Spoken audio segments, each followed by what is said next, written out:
Hello and welcome to yet another video. This is the fourth episode in which Naruto's childhood happens differently. After an incident, Naruto grows up as a guest of the Hyuga clan, but he is more interested in his clan's legacy and aspires to be Hokage. However, a certain fox always gets in his way. Please like and subscribe to show your support. Let's get the show started.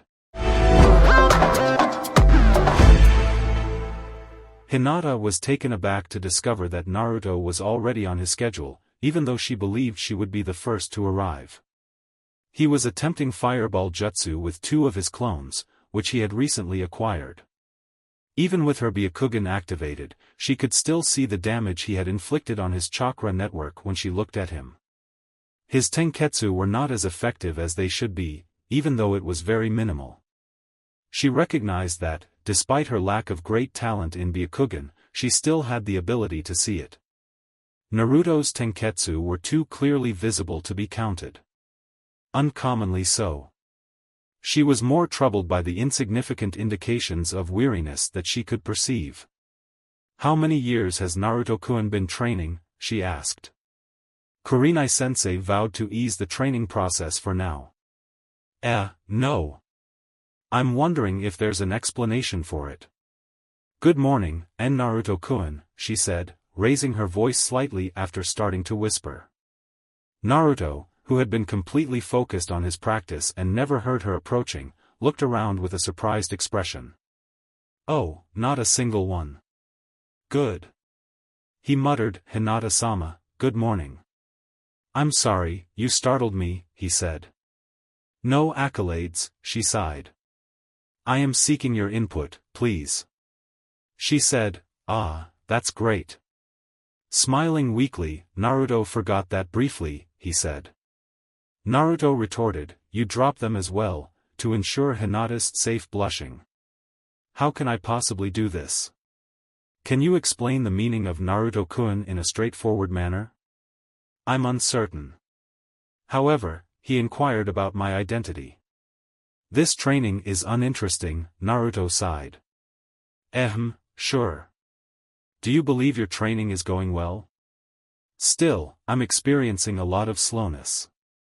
My sleep schedule is causing me distress, as I am unable to suppress my appetite and my chakras are exceedingly large. Naruto's expression was one of a frown. "Even if I were to use as much chakra as possible, people would still tell me not to. I was choking on AKO last night while training excessively, and your injuries were severe." Hinata scowled, warning that one should not overexert themselves too soon in Naruto-kunara. Naruto encountered her again this time. Despite this, it was entirely misconstrued. "I'm wondering if she's upset because she thinks I've been training for 3 hours already," Naruto said, explaining that his previous promise was not fulfilled. "Despite this, I have never experienced such a high level of pain during healing, which is not typical of me. During my childhood, I recall seeing a rooftop that collapsed and had to spend several days in the hospital before recovering. This time, it takes a lot of time to complete. It's quite exasperating. I have no intention of stating that. I didn't think you were bothered by the question." Hinata was briefly vaporized. "Be cautious, I say," she affirmed. "If you work hard, it can have negative consequences. It is important to exercise caution and avoid self-inflicted harm. I am aware of the fact that the intention behind II's comment was not intended. It doesn't make me doubt your strength. It's not advisable to do so." After a brief moment of silence, Hinata spoke out, feeling distraught about Naruto's behavior towards her. Her index finger fidgeting was once again the case. "I viewed the things that were on display. The Kyubi inflicted you a great deal of pain." According to Naruto, she seemed concerned. His belief was that this was the reason she had continued to look at him, even when she thought he wasn't paying attention. Her expression exhibited a greater degree of determination than what was typical of her usual self. "I believed she was displeased because I had gone too far, leaving me in ruins. The Kyubi's presence caused her to feel scared. She may have been aware of the demon, but if she were to see it from her own perspective, it would be different. He realized that Hinata had never held him responsible.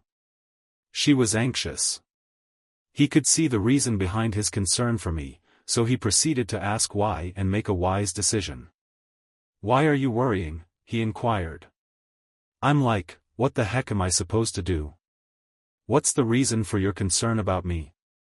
You're my teammate. Moreover, Hinata muttered. I can't say it enough. I am not fond of it. I am fond of it. It's not my intention for you to endure such a great deal of suffering. Hinata looked to the ground, uncertain about what to say, and was greatly embarrassed. Can you suggest a method of expressing her genuine feelings and how she could let him know the extent of her worries regarding his wounds, which she found difficult to accept because she didn't see him as just another teammate? Naruto smiled when he saw the girl's uncertainty. He felt odd that someone would care about him so much, even if he didn't understand it. Hinata, I'm sorry to say that.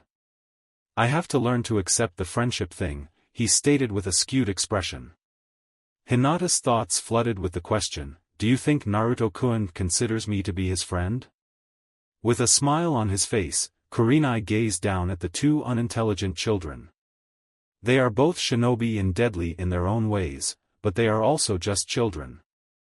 The issue at hand is not limited to children. She realized that both of them carry burdens and emotional scars that no one in their age group should experience. She found satisfaction in the fact that Naruto, who was cold and distant, finally melted away, while Hyuga would only gain confidence from these events. Haruki's message is unwavering. Naruto's opening scene featured a bit of ambiguity in his voice. The boy's reluctance to ask his question was evident to Haruki. What's the matter with Naruto? What is friendship? Friendship, Haruki scowled. Alright, that's what I mean by that statement. It's a tough question to answer because I find it hard to articulate what it is. It is a sense, so it may not be entirely rational. From my perspective, it is a strong bond shared by two individuals. I'm aware, smiley face. You're aware that you value your friends, right? Naruto's expression was a frown when he stated, yes. What if I can say that I have a relationship with someone?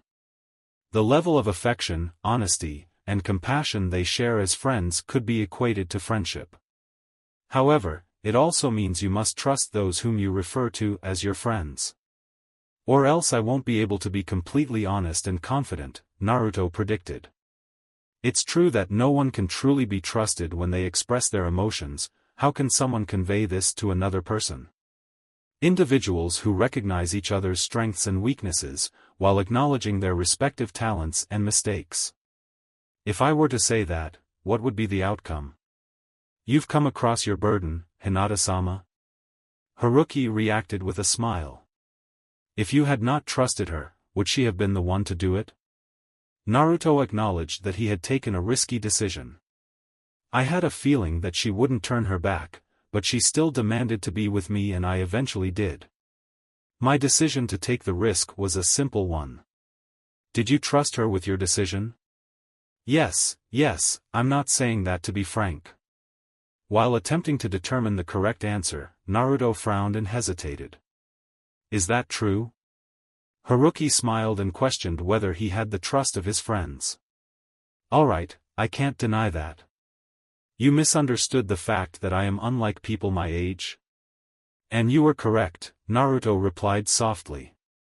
I have never been treated so courteously by someone my age, so I say yes. I'm imagining that I might be one. Are you of the opinion that Akeo and Jiraiya-sama are also your friends? Or is it more pronounced that Naruto has such a disparate approach to people his age and those who aren't like him? However, he could not hold the boy accountable. He was mistreated in the orphanages and had grown up thinking that people his age were a threat. Only a handful of individuals, including the Hokage, Jiraiya, and certain members of the Hyuga clan like Haruki, were distinct from him. According to Naruto, it's best to avoid dwelling on the concept of friendship. It is not within your ability or capability to rationalize this. Emotion is the expression of emotions. Express your sentiments and don't be afraid to share them with those you consider to be your friends. Maybe, but maybe not.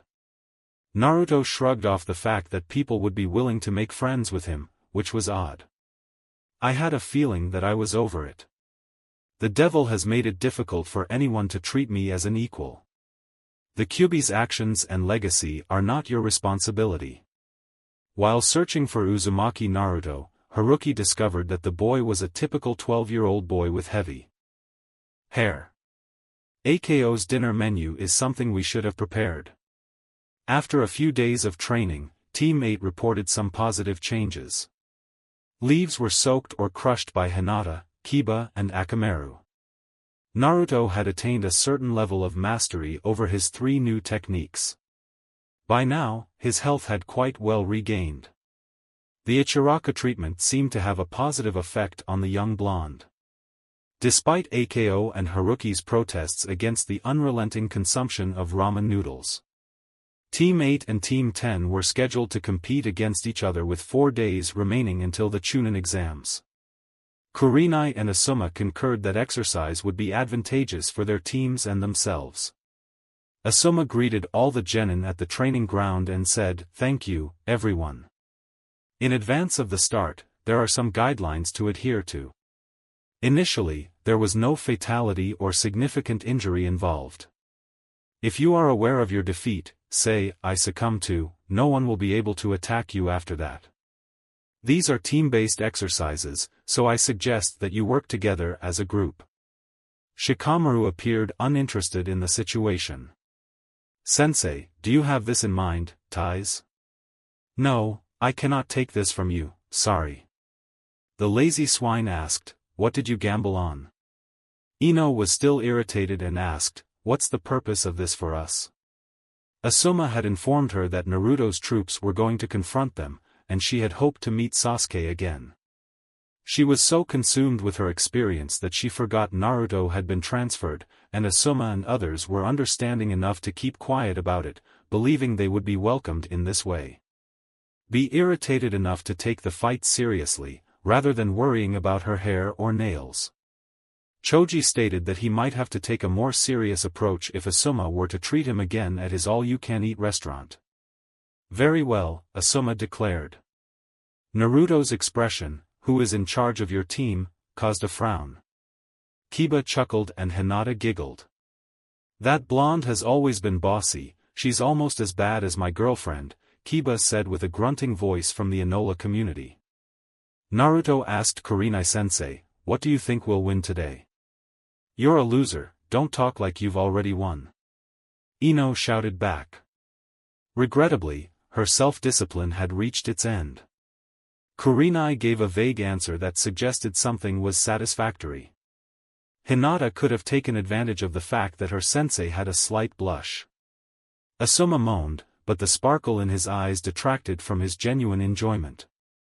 "I propose that both teams work together instead of competing during the exams, whenever possible. It's a fact that fresh genus are often not selected for participation in the first round, so they may need all available assistance. Make use of this occasion to get to know one another a little more." Shikamaru inquired, "When did we receive our official nomination?" with a hint of surprise in his unenthusiastic tone. Kurenai answered, "Last night, while gazing at Asuma. After the training, we were tasked with telling you that you were ready to go and see it. The decision to take exams is a personal one for each of us." In Naruto, Hinata appeared to be depressed. "I don't think any of us would dare to fail on that level of difficulty," he boasted. Despite Hinata's knowledge of his boasting and his motives, she still had doubts about her own capabilities. Kiba, on the other hand, became engrossed in his own passion. "Rather than making it simple, they should have given us the Jonin exams first," he stated with a smile. Choji appeared skeptical, while Shikamaru gave a facepalm and mumbled something similar to "troublesome." Ino dragged her companions to the area that the Jonin had designated as their battlefield, but they were foolishly caught by Naruto's swiftness. Asuma expressed his disappointment to Kurenai, stating that he wished the other two would not be as insane as Naruto. According to Kurenai, Naruto is the same as Naruto, but they should not be underestimated. In addition, according to her, Naruto was still weak when you saw him, she mused. Asuma's expression was deeply empathetic. I was curious about Naruto when I asked my dad, but he didn't want to elaborate on it much. The boy was cursed, but it appears to be a blessing in disguise. Kurenai responded with seriousness, stating that Naruto was not troubled by the fox or seal. He was subjected to mistreatment as a result of it. The fox experienced more pain than any other species due to the influence of prejudice and hatred. Asuma nodded and acknowledged their involvement in his life's trajectory. Asuma screamed, "Give me your turn." The teams had positioned themselves at the opposite corners of an area that could accommodate one soccer field. Hinata was observed by Naruto. Asuma expressed his surprise at the number of clones Naruto had sent out without prior notice. "What's our plan?" "I'm not sure how much chakra he has, but I can't tell you." In response to a question, Kurenai stated that he was at least on par with Jonin or Kage. The concern is that is not all of his chakras. Naruto's identity as a Chunin or Jonin is uncertain, but it is possible. The challenge is that he lacks chakra control at the Jonin level. It's difficult to determine the limits of my Byakugan since I don't have one. As per a voice, this is just the beginning, she stated. Both Jonin were surprised to see Jiraiya and his former sensei so close. Asuma's first reaction was, "Father, where are you?" The Hokage remarked on the field where the clones had mostly disseminated. "I was captivated by this. The reason I'm here is partly due to Jiraiya's nagging." "Intelligent." Jiraiya chimed in.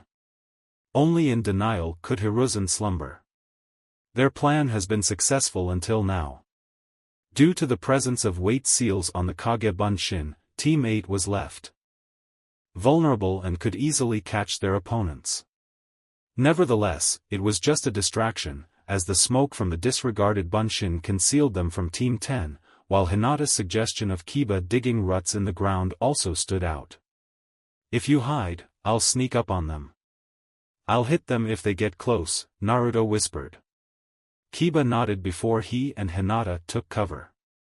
In the meantime, 3 clones adopted the Henge no Jutsu to mimic the others, while one remained true to form. A small gap was bounded by the clones to where Hinata, Kiba and Akamaru were hiding. Hinata whispered, "Good luck, Naruto-kun," in the direction of where he was last seen. "What the?" Asuma proclaimed. "They're gone. Those are Bunshin," he exclaimed, pointed at the fake Team 802. Kurenai's expression was grimacing, and he shrugged it off. "In my opinion, Hinata, Kiba and Akamaru are hiding in that hole. They even disguised it." Hinata's quick thinking is what he should have done. Kurenai expressed a smile, acknowledging that Kiba is still quite rough when it comes to his dot. The genuine essence of Naruto is not present in the show. According to Jiraiya, Naruto utilized his stealth seal. He remarked on the fact that the Uzumaki scrolls and all the jutsu in them contained something, which was actually the first he learned. It appears to have some ancestry in it from Genjutsu, as Hiruzen suggested. Jiraiya states that it is distinct from the typical camouflage techniques or your oblique approach to flee. It's likely that they will be repeating the same statement. Jiraiya admitted that the Uzumaki had created numerous Kratzi Fuinjutsu, which they could only imitate, but were never fully comprehended. Naruto claimed that the seal absorbed all information from others, but it is not effective when people keep focusing on you while you activate it. "I'm pretty sure they can see Naruto, but the other Team 10 is completely blind." Asuma chimed in. It seems as if the intruder wasn't solely justified in his willingness to attempt the Jonin exam. Jiraiya nodded and showed pride, just like Kurenai did. Shikamaru suspected that the Narutos that appeared initially were not regular Bunshin and had left a trail of debris on the ground before they were eliminated. She said, "It is disgusting. It appears that Naruto's plot has fallen into certain traps. We should either disarm them or steer clear of them, as we may not have the knowledge to detach from their traps. Despite having time to figure it out, there is only one way to proceed. Most likely a new trap," the lazy genitalia contemplated. "Shikoju, what were those things?" Choji inquired. Ino was displeased to her teammate. "Kage Bunshin is probably not what you're looking for." "That's what I heard, Jonin." Shikamaru gasped with satisfaction. Naruto's strength was not a surprise to me when Sakura said it, as I had already told her otherwise. Naruto's actions were not abysmal, but rather deliberate, as he concealed the truth about his abilities. If the information in Sakura's statement is correct, then it must also reflect other truths. "What does the term invisibility mean?" Ino inquired. "What was your strategy for battling Sakura?" The thought of questioning his abilities would have already been wasted if you hadn't discovered their true capabilities. Choji nodded and said, "It's good you were told in the beginning, Ino." Nevertheless, the downside wasn't the mishap that was happening. "Is it accurate that she evaded her statement?" Shikamaru inquired, echoing his friend's response. "Yes, of course. What's the point of him hiding something if she doesn't believe in highly intelligent seals?" "What's the plan?" Ino inquired. "We're eagerly anticipating our arrival here." "No, please. It is impossible for us to remain in this position for an extended period," as Shikamaru exerted his mental endurance. "Although, it is not the best course of action to approach them. It would be problematic for me to compete in Shugig, regardless of the person who came up with this tactic. The usual tactics are employed: Choji diverts attention, I apprehend her, and you, Ino, compel them to surrender. The traps created by Naruto are causing me worry. If those clones were to spread, as I predict, there would be only one approach, so we should be on our guard." "I want something more. We will trust Shikamaru," Choji said before cutting off her. Shikamaru chuckled, "You must have something up your sleeves," to the relief of his teammates. All three of them started moving forward with great care. After hearing about Sakura's abilities, Naruto frowned. "Sakura, did you tell them that I am capable? Scores are present in the figures. I was bound to lose my advantage in being surprised, but getting ratted out like this would be just as bad." Naruto's expression was a grimace, as he stated. It's important for him to avoid getting distracted by this. He had to engage in combat.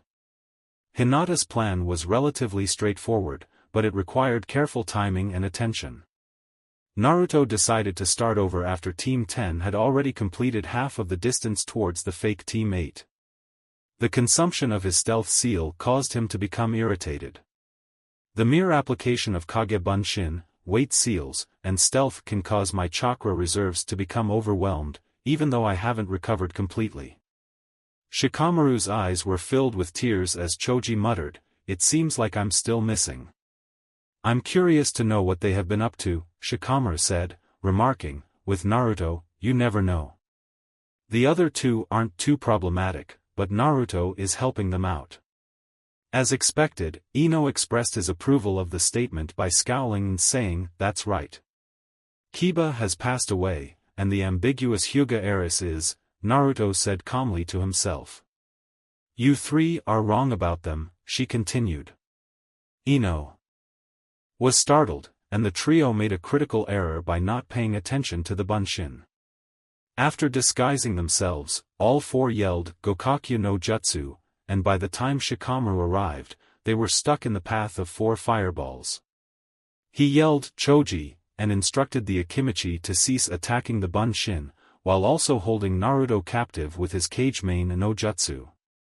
Choji's multiple augmentations caused Naruto to frown and shake his head in frustration. Choji was hit by 4 fireballs and frantically tried to extinguish the flames that had trapped him on his shirt, saying, "Yuck, ouch, ouch." He caused numerous seals to wake up while he was dancing. "We cannot be underestimated," Shikamaru remarked, murmuring, "You shouldn't have taken our chances too seriously." "No jutsu, no matter where you start," Nagamane said. Who chuckled when Naruto asked, "Who said that?" Naruto calmly stated, "The weight seals must be activated," while he broke Shikamaru's hold to form the necessary hand bonds. "Don't try to trap someone with a higher chakra," Naruto advised. Choji's body became heavier when he fell down, and the seal added to his weight. Shikamaru opened his eyes when the Team 8 members charged towards them after the Bunshin disappeared, indicating that their chakra had been depleted. "Okay, catch up with Naruto," Ino yelled out. Just right.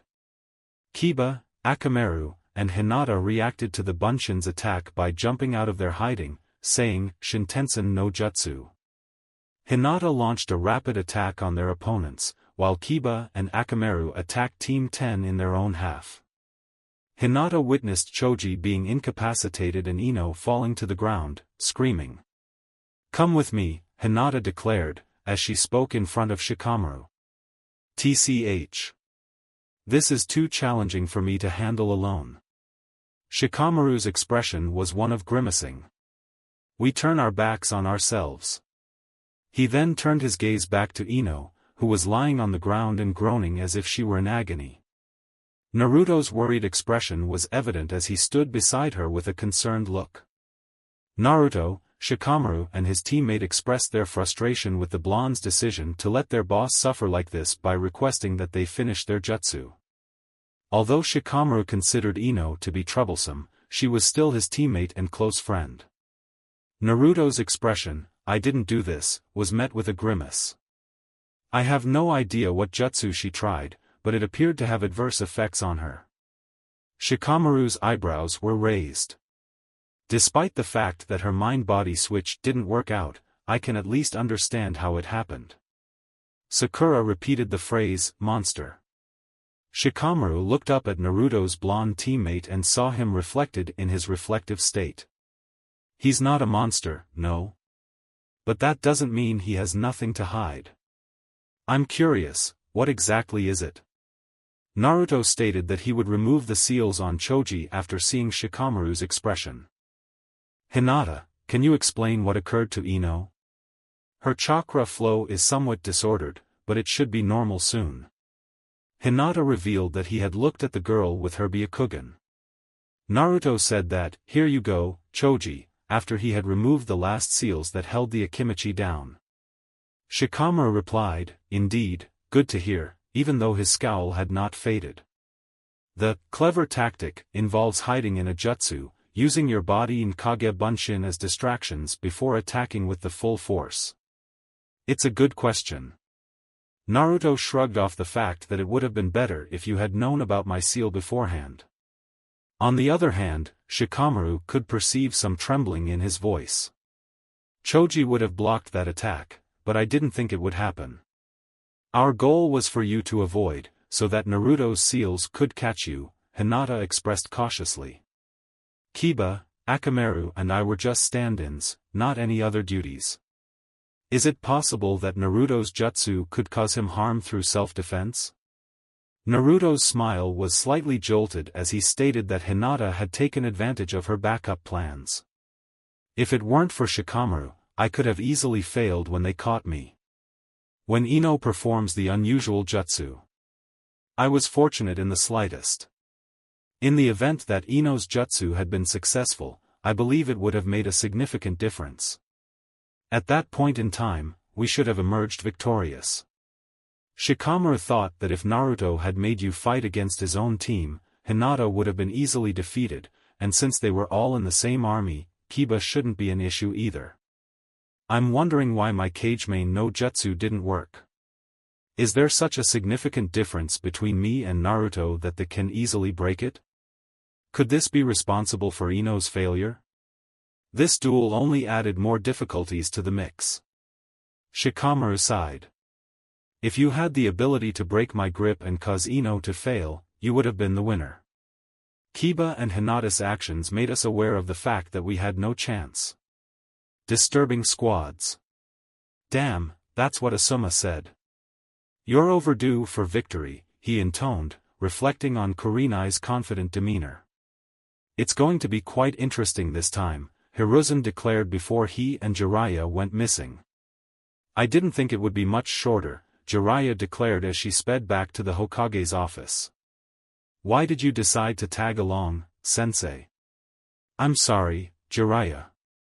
From my perspective, there are only 3 individuals who should follow me.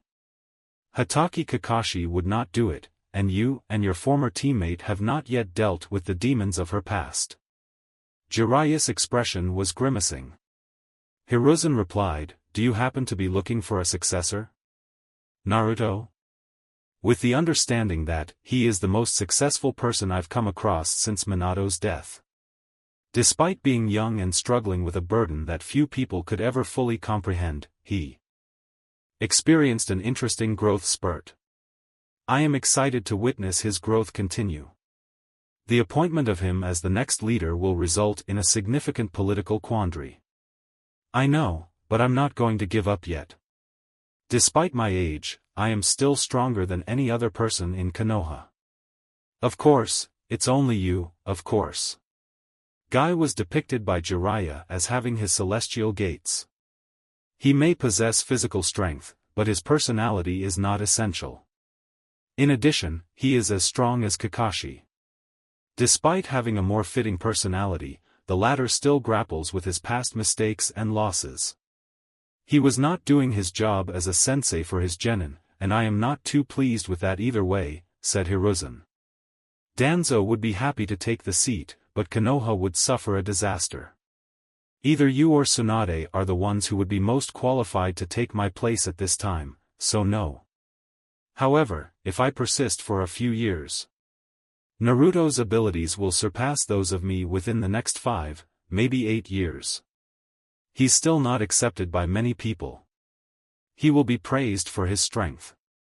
At the end of the day, they will realize that they have no choice but to depend on his strength and determination.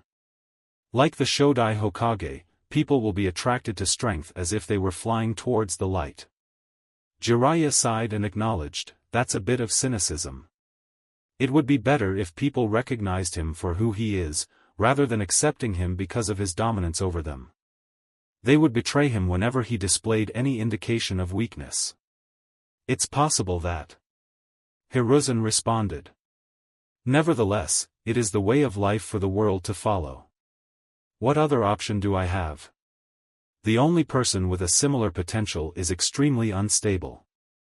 He was never able to perform in a leading role. Despite the magnitude of his ambitions, my grandson has not yet demonstrated them. It should be noted that Naruto is older than him. Senior, why aren't we able to teach us tricks like theirs? Shikamaru inquired, and Asuma and Kurenai joined them. After inspecting Ino, Kurenai confirmed that she would be fine with taking a break for an hour. The girl's attempt to use her technique against Naruto caused her some anxiety, but it appears that the Kyuubi had made it impossible for her to enter his mind. Did the enigmatic seal on his right hand indicate resistance to genjutsu? I cannot teach you how to do it, Asuma stated, referring to the fact that they are not capable of doing it. Choji, still writhing on the floor, expressed his frustration. Why waste so much chakra? Naruto is not the issue, Kurenai said. She noted that members of the clan were known for their chakra capacity, and they often deceived people with falsehoods about Naruto's impossibility. Instead of Naruto growing taller during our time at the academy, Choji observed, Choji's observations show that Kiba and Hinata had grown rapidly. Kurenai smirked at Asuma, saying, it looks as though we have won. Tomorrow, we'll be meeting at our usual training ground on Team 8 at 9 o'clock. Kiba's smirk caught the attention of Team 8 as they were stalking him. Team 10 was expected to be one of the most dominant genin teams in our class, as per my observation. The 3 heads of the clan, together as a golden team, were meant to be their children. Without a hit, we emerged victorious against him. The exaggerated boy started to chuckle, and Akamaru leapt around him with an equal amount of energy. Hinata remarked with hesitation that her cousin's reaction was unprepared for their performance. Although we did win, I think the older teams have an advantage, she stated. We are still in the minority and have not accumulated any experience. Skillfulness is a crucial aspect of the job search process. And so on. Naruto smiled and said, "We'll be all right. Your amazing eyes and the unbeatable noses of Kiba and Akamaru make you wonder." These tactics, in particular, Kiba remarked with laughter. He came to a standstill. "I almost forgot." Hinata exclaimed, her eyes reddish, at the realization of what her teammates had said. The young girl found it embarrassing when someone only told her she was a failure. Her ability was never questioned by anyone, except her mother. I don't. I had planned to invite you to join me for dinner. I was directed by my mother to take you and me." Kiba expressed uncertainty about the Inuzuka's toughness, stating that it is not as polished and refined as the Hyuga. Hinata smiled and said, "Maybe we should join you." "I hope your stories about your mother aren't true," Naruto said with a smirk. "Is it not advisable to join a dinner gathering where I could potentially die?" "I am the only one who believes that, and she doesn't do that to me," Kiba admitted, looking embarrassed. "Don't reveal anything to her." Hinata replied in a humorous manner, suggesting that they should join forces instead of risking their teammates' life before the exam. Although they tried to lighten the mood with humor, Kiba remained somewhat fidgety. The reason behind Hinata's nervousness was unclear to him. The boy's heightened level of concern made her wonder why he would be so indecisive about something like this, even though she knew it. She believed she knew part of the answer when they went into the Inuzuka's home. A dog with a gap in its eye began growling at Naruto. The large Ninken were warned by a loud shout, "No Kuramaru." Naruto came to the realization that Kiba was afraid of his mother. She was, a bit crazy. More dangerous than Kiba. Her hair was both spiky and unruly, with a distinctive brown hue. She had pupils that resembled those of normal humans, and her eyes were not like their sons. Correspondingly, her teeth looked like they were a true dog. The presence of fangs on her cheeks made her look perilous. It seemed quite strange that she had a saucepan in her hands. "Hey Mom," Kiba said to his mother. "Uzumaki Naruto and Hyuga Hinata are among my team members." "Ah, did you take them with you when another woman emerged from the kitchen?" Compared to her mother and brother, this younger woman had a more civilized and composed appearance. "Hana, I was directed by her," Kiba declared. "We've asked you a few questions, but you didn't answer," the older women shrugged off. "I request you to sit, we're on the verge of concluding it." The mother almost forgot about proper etiquette as she revealed, "I'm the pup's mom and you can call me Tsum." As she stumbled back, Kiba's sister announced, "And I'm Hana." Kuramaru is the name given to a person with black and white clothing. She pointed out that the Haimaru brothers are the 3 gray and white dogs sleeping there, who were deemed lazy bastards. Kiba's home was deemed cozy, but also had some issues with cleanliness. Tsum did not appear to be the typical housewife that Naruto was accustomed to, which was not surprising. Naruto ultimately decided that the location was suitable for Inuzuka, as it exuded Kiba's warmth and honesty. Naruto stated that the place was a pleasant one, and it was indeed a great place. "The place is a source of great pleasure for Uchiha." He expressed his thoughts in a sarcastic manner. "It's not a lot of money but rather less." Kiba commenced his speech. Naruto expressed his delight, saying that it's better than his current 3-room cottage. "If Ako-san hadn't compelled me to, my place would be doomed. Had he not chastised me to the extent that Haruki did." While Naruto was aware of his lack of a family, Ako lived in line with Naruki's older sister.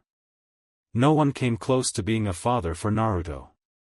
Hinata chuckled, the fact that Haruki's efforts to make Naruto appear somewhat like Hyuga were widely known among her clan. A sense of humor was present among the Hyuga, as evidenced by living individuals. I find the Hyuga complex to be quite hospitable, as it tends to have a clean and tidy appearance. Naruto stated that he thinks it's a little bit too formal if someone inquires. Kiba's expression was somewhat jovial. They behave like they are royalty, right? Hinata said jokingly. Kira, she's not a heretic and you shouldn't bring this princess into the world. Naruto then joked. Hana's rescue was fortunately done when she went into the dining room to save her. What about you, princess? She questioned infrequently, her attention drawn to the food she carried. They didn't mention you, Tsum smirked. I'm not saying that those kids are completely foolish, but it doesn't take much for Kiba to praise someone. The words, mum and baby, are interchangeable. Kiba screamed. Are you aware that you were very persistent about the boy's secret at first? She asked her son. Naruto asked, what is one of my secrets? He smirked and some eyebrows were raised before they joined. Him in laughter. You guys sniffed me out, so it's not fair. How could I have kept that information from you? We all have our advantages, Hana muttered. Tsum concurred as she sat with the others on the dinner table. We accept it, but our senses are not very strong. To tell the truth, kid, I thought you were a danger. The smell you detected was venomous. Criticized. I didn't want to give the impression that you were trustworthy to the Hokage, so he kept it to himself. Hana baited her little brother with the wrong decision, saying, it's not that unusual, but it was the right choice in Kiba. It's remarkable that someone with a very poor brain can still be successful. Kiba growled and exclaimed, shut up. Naruto disregarded his teammate and scowled slightly. You've said that you didn't hate or fear me before, but I was there when the Kyuubi attacked us, Tsum stated in a serious manner. I have never felt anything like that. It felt like a real catastrophe. A fool is the only person who would not fear. Although I loathed you, I did not hold any animosity towards you. Although I was afraid, my only skepticism was that a mere child could be kept captive in such enchantment. Despite feeling uncomfortable, Hinata spoke out about the matter. The Cuban sign was made by the yondaime. Although it may not have caused any issues, some observed that the aroma of its chakra could be detected throughout Naruto. According to the Hyuga, we were proven wrong. The woman sighed and acknowledged her mistake, but she'll now apologize for the error. Let us eat and talk about more positive outcomes than our past mistakes. Let's celebrate the exams that are coming up. The rest of the dinner was incredibly festive and full of joy. Hana and Tsum both gave their exams, while Kiba confidently defended his victory on the first try. Hinata observed that Naruto was somewhat reserved. He had a good time, but it seemed like he was perplexed as to how people could behave so casually with him.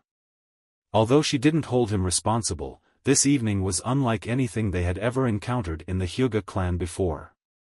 The warmth and openness that were characteristic of Naruto, as well as herself, was unparalleled.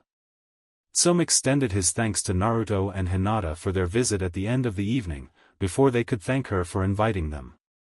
You can always find a home for you, and I will make an offer, Naruto, the Inuzuka clan will no longer believe the false rumors about you. Please keep my Kiba in mind, as I am wishing you the best during the exams. Upon reaching his destination, Naruto could only bow down and show his appreciation to Hinata for her help. When they returned, Naruto was mostly silent and appeared to be confused by Tsum's promise. Are we capable of achieving it, Naruto-kun? Hinata inquired, feeling uncertain about her own response. What is the term used to describe it? We're all capable of achieving good grades, right? He inquired. Why didn't we bother taking exams? I'm uncertain if I have lost my bearings. If I do, Naruto said, you will rock, Hinata-sama, half astounded. You have a higher level of intelligence than Kiba and I, your eyesight is probably unmatched in exams, and you are much more skilled than you think," he added with reassurance. Team 10's success was a result of your plans, which were evident from the first few meetings you attended. You were the one who did a lot of work, right? Hinata, no. We executed that task together as a team. You had the notion, didn't you? Naruto sighed. I'm not comparing my strength to that of yours, okay? I have a monster inside me, so how can you be judged by the average person? It also makes me question whether you possess enough self-belief. Kiba is unlikely to be able to defeat you, and without the Kyuubi's chakra, I am unable to control my Juken. I cannot avoid you, and your eyes may see through my seals, so I would have to rely on Kage Bunshin and hope to wear you out. Winning would be a daunting task, even if I were to achieve it. She glanced at him, thinking he was just lying to encourage her. Despite her mother's instruction to recognize lies, she saw no indication of it. The Hyuga clan's failure led to their humiliation, as he couldn't be considered serious. Nevertheless, Naruto's eyes gazed at her with complete confidence. Despite being aware of her emotional defect, why would he put his faith in someone like her? Despite the passage of time, there are still some remaining questions to be answered. Even so, if Naruto had faith in her, it could be that she could do it. It's important for her to give it a shot at all. She had to do it. I have always been a disappointment to my clan, but I will not let my team down. Upon arriving at his cottage, Naruto was careful in organizing his studying area. The clone left behind had exhausted its chakra reserves throughout the day, leaving several scrolls and books unopened. Naruto was left with an excessive amount of unanswered questions. What led to the gradual shift in people's perception of him? A somber voice replied to his inquiry. Naruto told the fox, "Shut up." Naruto was dragged into his room by the fox, who did not hear him out. Naruto expressed his frustration by saying, "What do you want this time?" as he returned to the sewer-like setting. In response to the question of freedom, the fox gave a nonchalant expression. Naruto's sigh was heard as he put his arm around his chest. "You're keeping a close eye on me, right? You question my desires, not yours." The Kyuubi reacted in response. Naruto asked, "Why is it that when you're so strong, people start to change their view of you?" With a shrug. "There are only a handful of people who do that. Your exam might not be widely known, but it will make others aware of your abilities. To rephrase, our might is strong. Come to the conclusion of your statement." The fox's irritation was evident as his eyes narrowed. "You won't be accepted by everyone. If a small number of people will do so, they will be more afraid. Take a glance at the green-haired fool. Alternatively, the repulsive Uchiha. The strength of someone always results in jealousy. People are afraid of the power of those they cannot control, and their hatred will be a result of that fear." Naruto's expression was one of a frown. The Kyuubi sneered and sent Naruto to his room, saying that they were only telling him about the inevitable outcome so they could enjoy their anger and sadness more than anything else. "You will only see your own future if I tell you, and there is nothing you can do to prevent it from happening." Naruto growled at the mention of a Dante'd bastard fox and proceeded to return to his study, yet still hears the demon's laughter. Naruto came to the realization that he was not equipped to resist the fox's arguments. "I'm aware that I should minimize my involvement whenever it is possible. Our power will remain hidden from them, but they will be aware of mine." The fox's laughter could not be ignored by him. It was clear to the creature that Naruto would prefer to be disliked by all, rather than putting his team members' lives in danger. Chia's eyes flickered as she awoke. Had just woken up. Naruto could have taken pleasure in the fact that the cat's laziness grew with time. The creature's health was compromised by AKO, which is a disadvantage. Naruto woke up. "I heard the sound of knocking again," he exclaimed. Grumbling, he left his bed. Akadak's age seems to have surpassed 7 too soon. He observed, yet his mind remained in a state of semi-darkness. "I'm coming," he declared upon hearing the knocking again. He put on his pants and opened the door. Naruto's expression was, "Hitomi-sama?" Naruto's wife, who is the head of the Hyuga clan, responded with a smile, acknowledging the sleepy genin confusion. "Would you like to come in?" "It's true, it is." Naruto's reaction was as he stammered. "Why did she come to see me the day before my exams? And at this hour too?" Hitomi responded with a grateful look, as she entered the boy's cottage. He promptly put on his shirt, while she surveyed his room. She was taken aback by the sheer quantity of scrolls and books that were packed into the 3 rooms. The living area and kitchen were located in the largest room, while Naruto's bedroom was his private dressing area. The 3rd room was repurposed as a study area, but many of his study materials were also found in the living room. Naruto appeared to have difficulty recognizing the immense significance of these scrolls. Despite this, her appearance was improved by the sight of seals all over the place. The level of protection in this place was significantly higher than she had assumed. This boy may seem carefree to some, but the number of seals on his shirt isn't much clearer, suggesting that he was more of a security threat.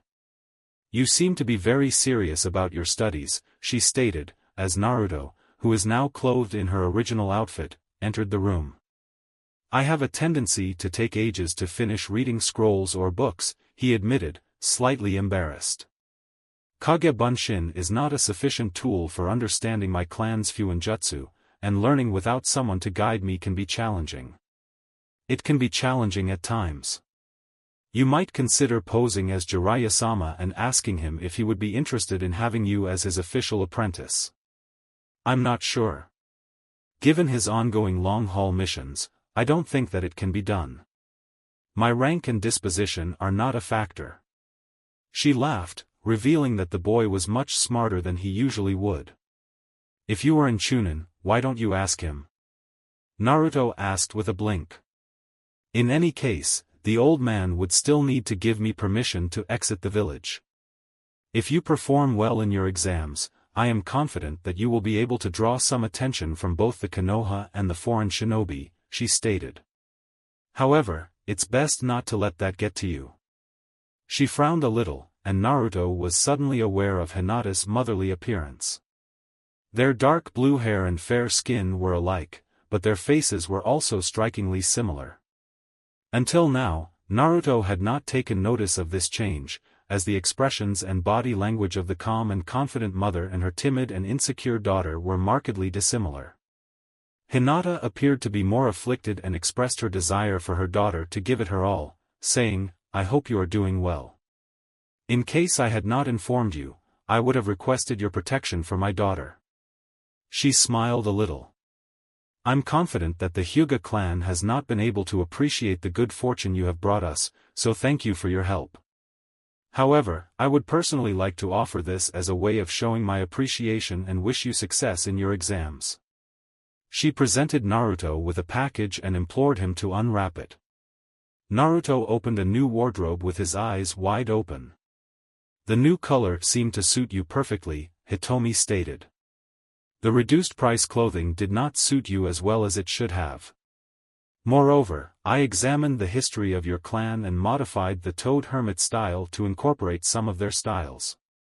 Naruto expressed his delight by holding up the green shirt and exclaiming, "This is amazing." A mesh armor was added to the new set, and he would wear a dark green shirt.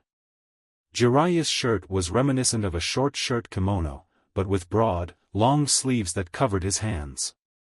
Naruto was cognizant of the Uzumaki clan's fondness for this and thought that concealing scrolls or smaller weapons beneath them would be an ideal solution to obscure the execution of hand seals. "Haruki-san mentioned that you used fire-resistant materials, so I decided to manufacture the entire set instead of regular materials," she added. Upon seeing the symbol of Uzushiogakure on his shoulders, she smiled broadly. Upon opening the package, he came across pants of identical fabrics and hues, as well as a black belt, intended for carrying scrolls. I had my hands made for you, and it should be more suitable. Upon discovering the last items in the package, she stated that it was made of the same materials as the shoulder guards. Naruto bowed down with a lump in his throat. Hitomi-sama, thank you so much. This is more than what I anticipated. If I had to give you what he expected, Hitomi replied, cut him off. Our family's financial future would be jeopardized if we didn't declare bankruptcy. She reacted with a jovial demeanor. I'm not entirely in the dark about what you did, so please be careful. It doesn't matter how much you try to keep it hidden. Naruto's expression faded slightly, but he did not object or refute the statement. He was aware that she had the ability to overlook falsehoods without hesitation. I did what I believed was the right thing to do, he stated, knowing that it would be truthful without confirming anything. It was the same for me as well. She emphasized the importance of dressing well to impress the world. Despite her insinuation, she saw that he comprehended the thought, but did not disclose the rationale behind his actions. She speculated that he may not want to reveal it publicly, considering the animosity towards him and the suspicions within our family. Alternatively, hold a grudge against him. He may have made the right decision to keep this hidden, but he can't continue doing so for too long. He smiled at her and said, I guess I have to do one hell of a show, but couldn't hide his happiness and gratitude. I'll probably have to give the village a bit of sleep, he joked. Before leaving to eat breakfast with her family, she gently warned him not to fear the world by doing so. He was enthralled by the gift and decided to dine at Ichiraku's once again. Even though he had visited there several times this week, the scrumptious ramen was a constant companion for him. It was definitely a moment to be celebrated. Ako and Haruki reprimanded him for his obligation to eat more nutritious food, warning that his growth would not be successful unless he improved. Despite his efforts, he was unable to eat without interruption. A woman with blonde hair ordered some food and sat next to him, staring at him non-stop. What? Naruto inquired, appearing annoyed by the woman's gaze. He was in a good place and didn't want another foolish person ruin his mood. It is always strange to observe things from the outside in. Naruto posed the question, what, in his response. He seemed to be more at ease with her, who had long, blonde hair, and dark eyes. A chain of blue beads was fastened around her left hand by the woman, who was dressed in black pants, a black and purple blouse, and fingerless gloves. However, it was not solely that. Despite her unique appearance, she felt unlike any other shinobi he had ever witnessed. Who is Kumo's person? He asked, acknowledging her forehead protector. The woman laughed. I'm not surprised to hear that you're not afraid. You possess strength, but it's not as impressive as one might assume, he stated with a frown. Maybe it's in your favor, she stated, without a clear intention. Uzumaki Naruto is often regarded as someone who fears others, just like they fear you. I asked you who you are, Naruto said, appearing slightly surprised. No need to create such chakra, she said with a smile, but he quickly realized the smile was not genuine. I just had a crush on you, and Jiraiya-sama informed me of the most probable location where I could find you. Your scent caught my attention, but I was more interested in yours. What is the relationship between the old perv and a Kumo guard like? He served as both my guide and his guard. He escorted my team and myself to Konohagakure. I am currently serving as a Jonin sensei for my team of Chunin candidates. The real reason for me to come here personally is because of you, Mr. 9. Naruto observed the latter, narrowed his eyes, and stood up after hearing him. I'll leave you alone once you finish playing with me, he whispered in an uncertain tone. I thought you would be more interested if you met someone like yourself, she frowned. As a Kumogakure shinobi, I have few similarities with typical shinos, but they share similar traits. The two-tailed bijou, Nibi, is a part of my body and I am known as Ni Yujito. Naruto reversed his course. The Kyuubi had already informed me of this, but he also appears to think that you and the cat are quite enjoyable. Despite being sealed, he still communicates with you, she exclaimed. Are you able to hear him clearly? Or is he really not a subtle spy? I don't care about the borders set by Shinobi, Yujito expressed his frustration. He was aware of the privileges he had when interacting with another Jinchuriki, including one who reached such extreme levels of power as her own. Kyumogakure may be my place of residence, but I am just as trapped there as you are here. You question the Kyuubi's dominance over me, while you can scarcely manage your own animosity, Naruto muttered. Yujito's eyes shrunk and her nails spanned like wild beasts. As for me, you are the Jinchuriki of the Kyuubi, she said. Naruto said with a sharpness that he thought you were smart enough not to tell such obvious lies. Moreover, you refer to yourself as a Jinchuriki, which is the name given by humans to us in sign of being their tools. The phrase they use to convey that our purpose in life is to make a difference for their own benefit. Despite the fact that many of them may be unintelligent, I do not perceive myself as significantly different from them. I am not willing to be labeled as a tool. She hissed, stating, What do you know about such things, little girl? He gave a shrug and left her alone. Tuchi-san apologized for the scene and remarked that the ramen master was well guarded due to the amount of killing intent expelled by both Jinchuriki, leaving some money for him to dispose of. Is that a different person? Jiraiya quipped, gesturing away from the cover from where he had been keeping an eye on the conversation. Understood, she growled. The incompetent individual is barely managing things, but he should at least pay attention to his elders. He is just as stupid as B. It's even more terrible. Jiraiya retorted. Now, here we go again, she said. He is aware of his condition, and despite not having fully recovered, he is already quite impressive for his age. Jiraiya-sama, I am advising you not to lose your pride, the Jinchuriki declared. Will the strength of the Nine Tails exceed that of its four counterparts? Unlike the majority of the Bijou, the Kyuubi's intelligence was so thorough that he managed to maintain his freedom for centuries, while his siblings were apprehended and held captive in lockstep. Jiraiya's expression was grimacing. You were not surprised that he wasn't impressed by your power as a Jinchuriki, even though you were in control. She paused, contemplating for a moment. I spoke to him a little, and it's clear that his power far outshone mice when I was his age. His challenges in gaining control will be much more significant than the ones I faced, so it means little. Jiraiya was aware of some thoughts about the terrible training the woman had undergone to become who she is now. Is this the worst occurrence in your life? She whispered softly. Oh, don't know, she replied. Although I conducted an experiment, my solution was distinct from that of the Hachibi's Jinchuriki. After completing the first 2 rounds of the exam, Jiraiya asked in a serious manner. Are you interested in seeing the boy? She muttered. As a Jinchuriki, I will comply with Reikage-sama's instructions to keep much information about me under wraps. However, it is my duty to ensure that he listens to me first. Thanks, Yujito. Jiraiya chuckled bluntly and assured that he would take care of it.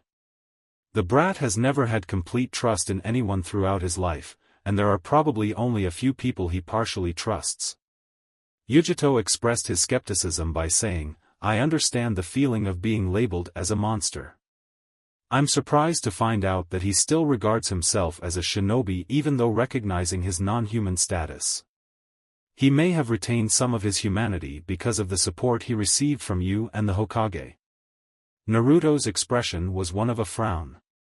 Despite Naruto's observation that his handguards had different symbols, with Uzumaki on his right and Konohagakure on the left, why would a foreign Jinchuriki come? To see him? Who cares about villages, titles, or other boundaries? Friendship is all that matters, he said. The woman was not a friend of Jinchuriki and didn't have any similarity to him. What makes him care about her? True resilience is surviving on your own, without any support or pressure from others, and not turning on yourself. Hitomi-sama's words were accurate. I will demonstrate my strength to the world, and they will never doubt me again. Naruto's contemplations were not long-lasting. Naruto's final cry was Buyubabunin, just before being tackled by an incoming Konohamaru. Following their babysitting mission, Konohamaru had a bad habit of stalking Naruto whenever he could.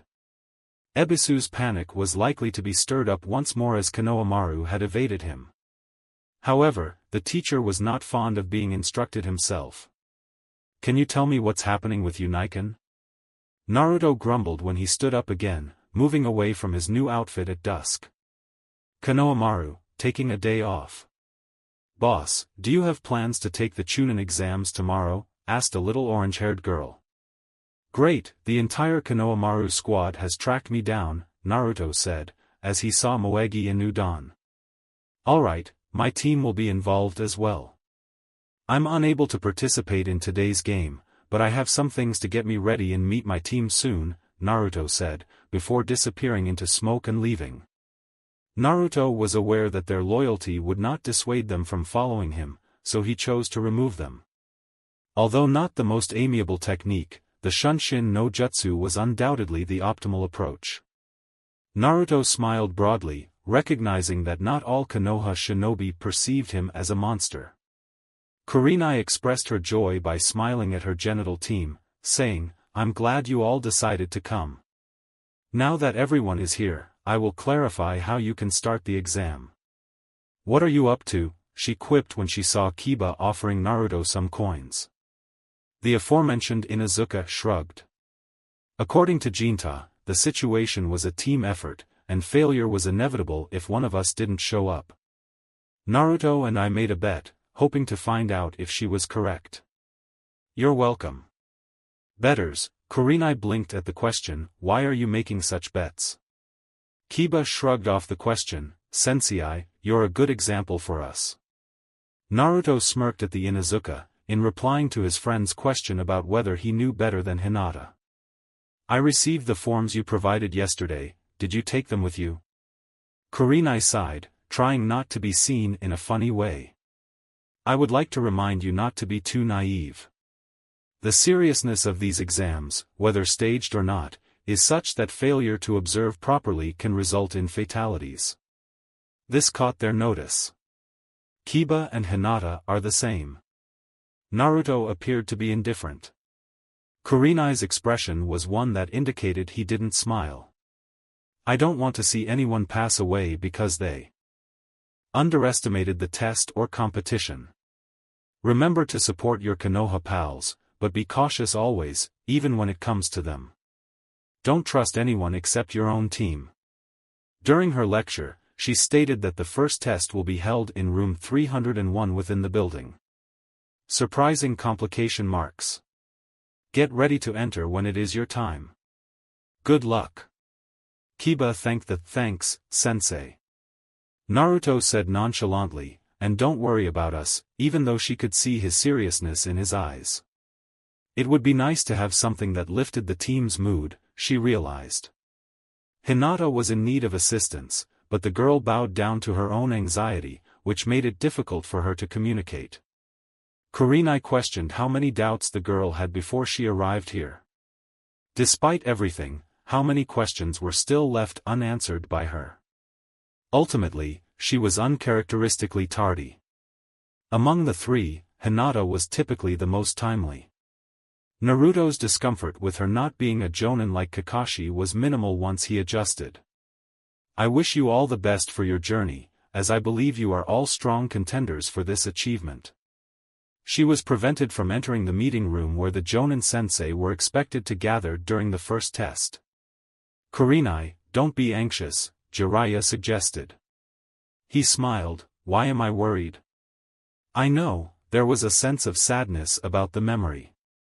I've prepared for multiple teams during my exams. Nonetheless, this team is formidable. They would still emerge victorious even if another Jinchuriki were toppled. As long as the rules are not bent or accidentally forgotten due to Naruto. She gave a menacing response. If you try to do it, you'll regret not being alive, said the older man in a tone that sent her shivering. The honorary title was not earned by Sannin due to his humorous act, which was sometimes easy to forget. This was a highly skilled and experienced shinobi, no? Kiba informed them right after they entered the building when it was their turn to enter. Hinata activated her Byakugan.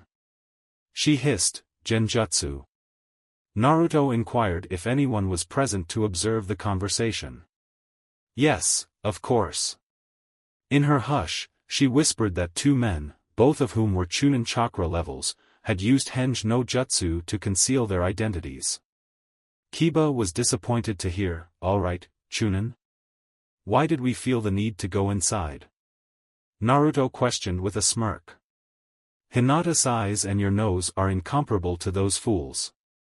"My jutsu, I guess," he said with a smile.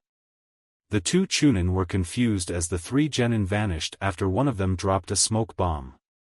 Nevertheless, they were not found. "What the?" "No, Shunshin no Jutsu," inquired the other person. "Genin cannot be detected due to its slow and distant movement." As the screen displayed, the first person remarked, "Take a glance at it."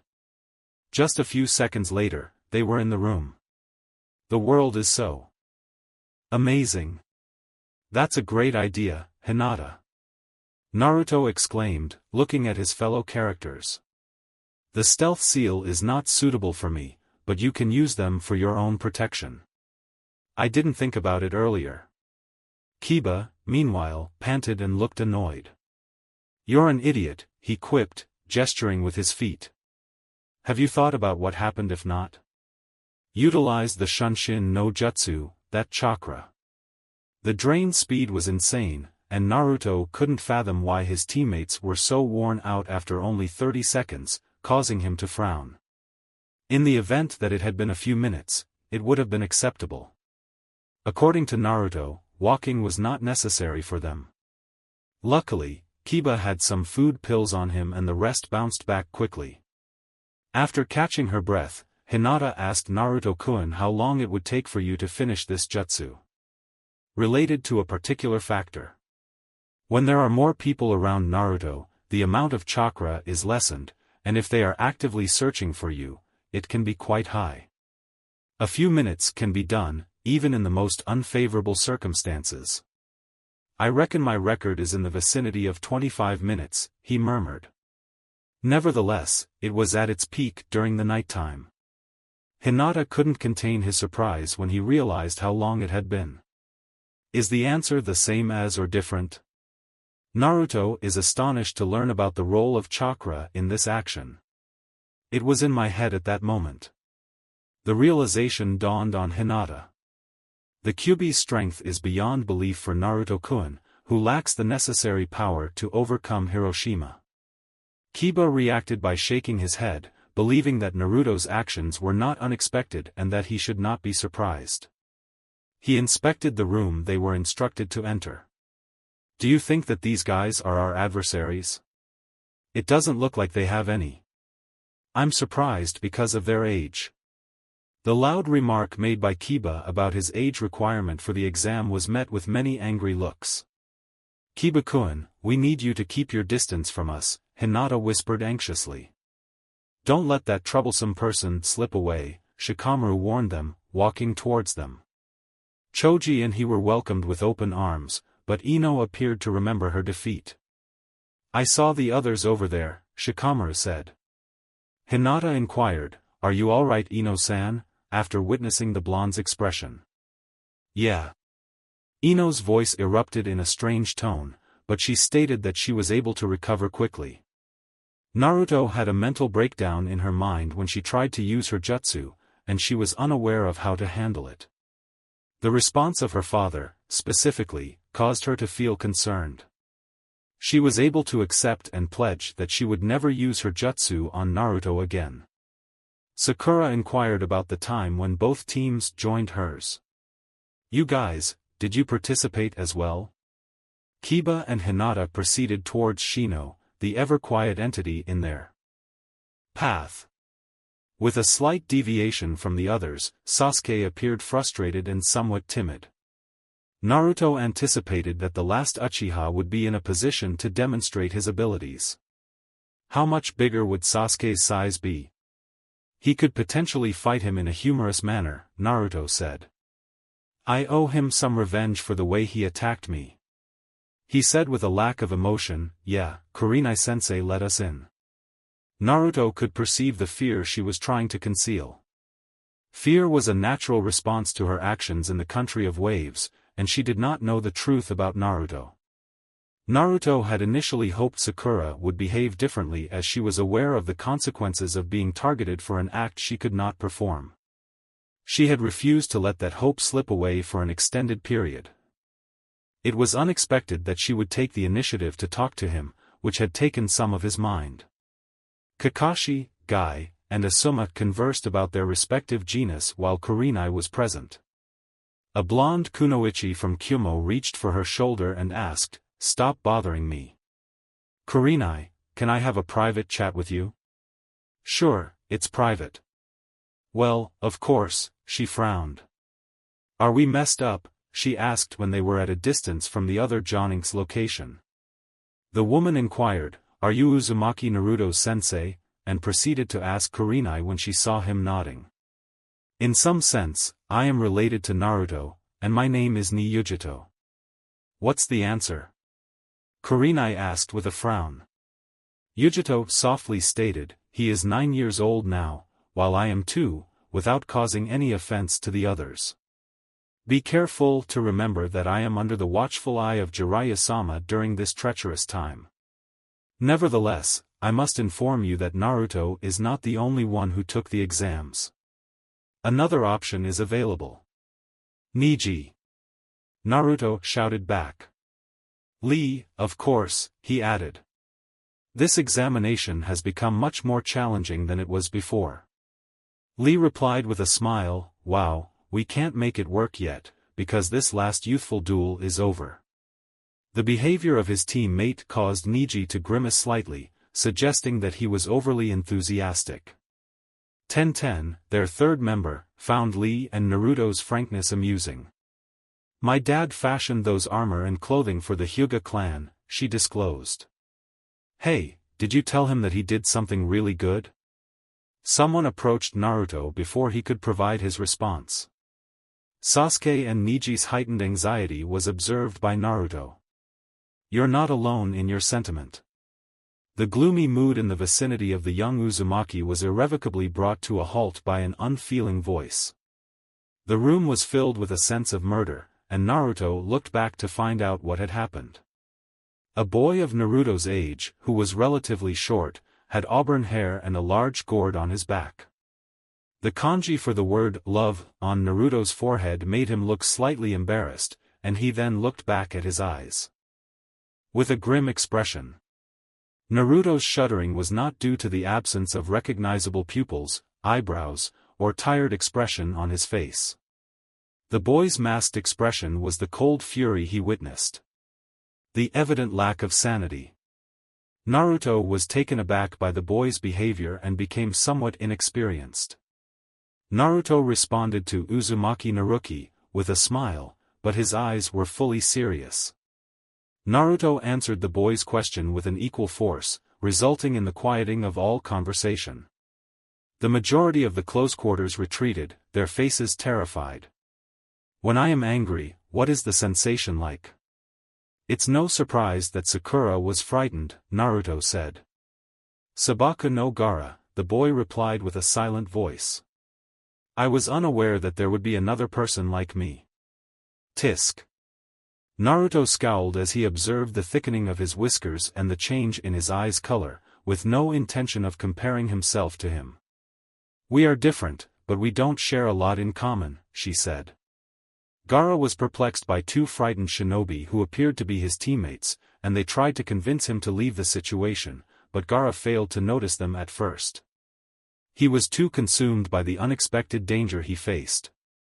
Naruto pondered the reasons behind the Kyuubi's intense irritation. The host of the Two Tails had previously entertained the demon, as if he saw him as weaker and younger than himself, but this was not the case. The Kyuubi resented the demon that had been trapped within Gaara. Gaara expressed that his blood would be a valuable sacrifice, with his face devoid of any mental image. It's certain that killing you would validate my existence. His older female teammate retorted to him by saying, Gaara, please don't do that. I implore you to halt this. The room was filled with a shout that said, back down dude, please. A Jonin, a man of massive size and dark hair, had entered the room. If there's a fight between you, I'll kick them both out of Konoha. Gaara glanced at the man in a disapproving manner. Good, he said, but his tone was the opposite. Gaara's final statement was, Uzumaki, we will see you soon, before he took his place. Naruto turned his gaze back to his former school friends as Gaara walked away. His expression changed to a frown when he realized that all of them, except for Hinata and Kiba, had moved away. Naruto spoke a serious language, telling them to keep away from that guy whatever you do. The only way to defeat this Gaara in a duel is by slaughtering it. Avoid him, or try to escape as much as possible if you cannot do it. Naruto was escorted by Hinata and Kiba as he proceeded to locate the seats on the list. Monsters, Sakura whispered, her face still pale from the fearful words. Neither of them is a problem for us. It is necessary for them to be monsters. Kiba and Hinata remained motionless without hesitation. Shikamaru's frown washed over her words as he contemplated his own thoughts. He understood that he had to have a conversation with his father, also known as Asuma. Was Naruto's ability to break through his restraints so evident? If so, then the monsters were indeed formidable, but not as unassuming as Sakura would have liked them to be.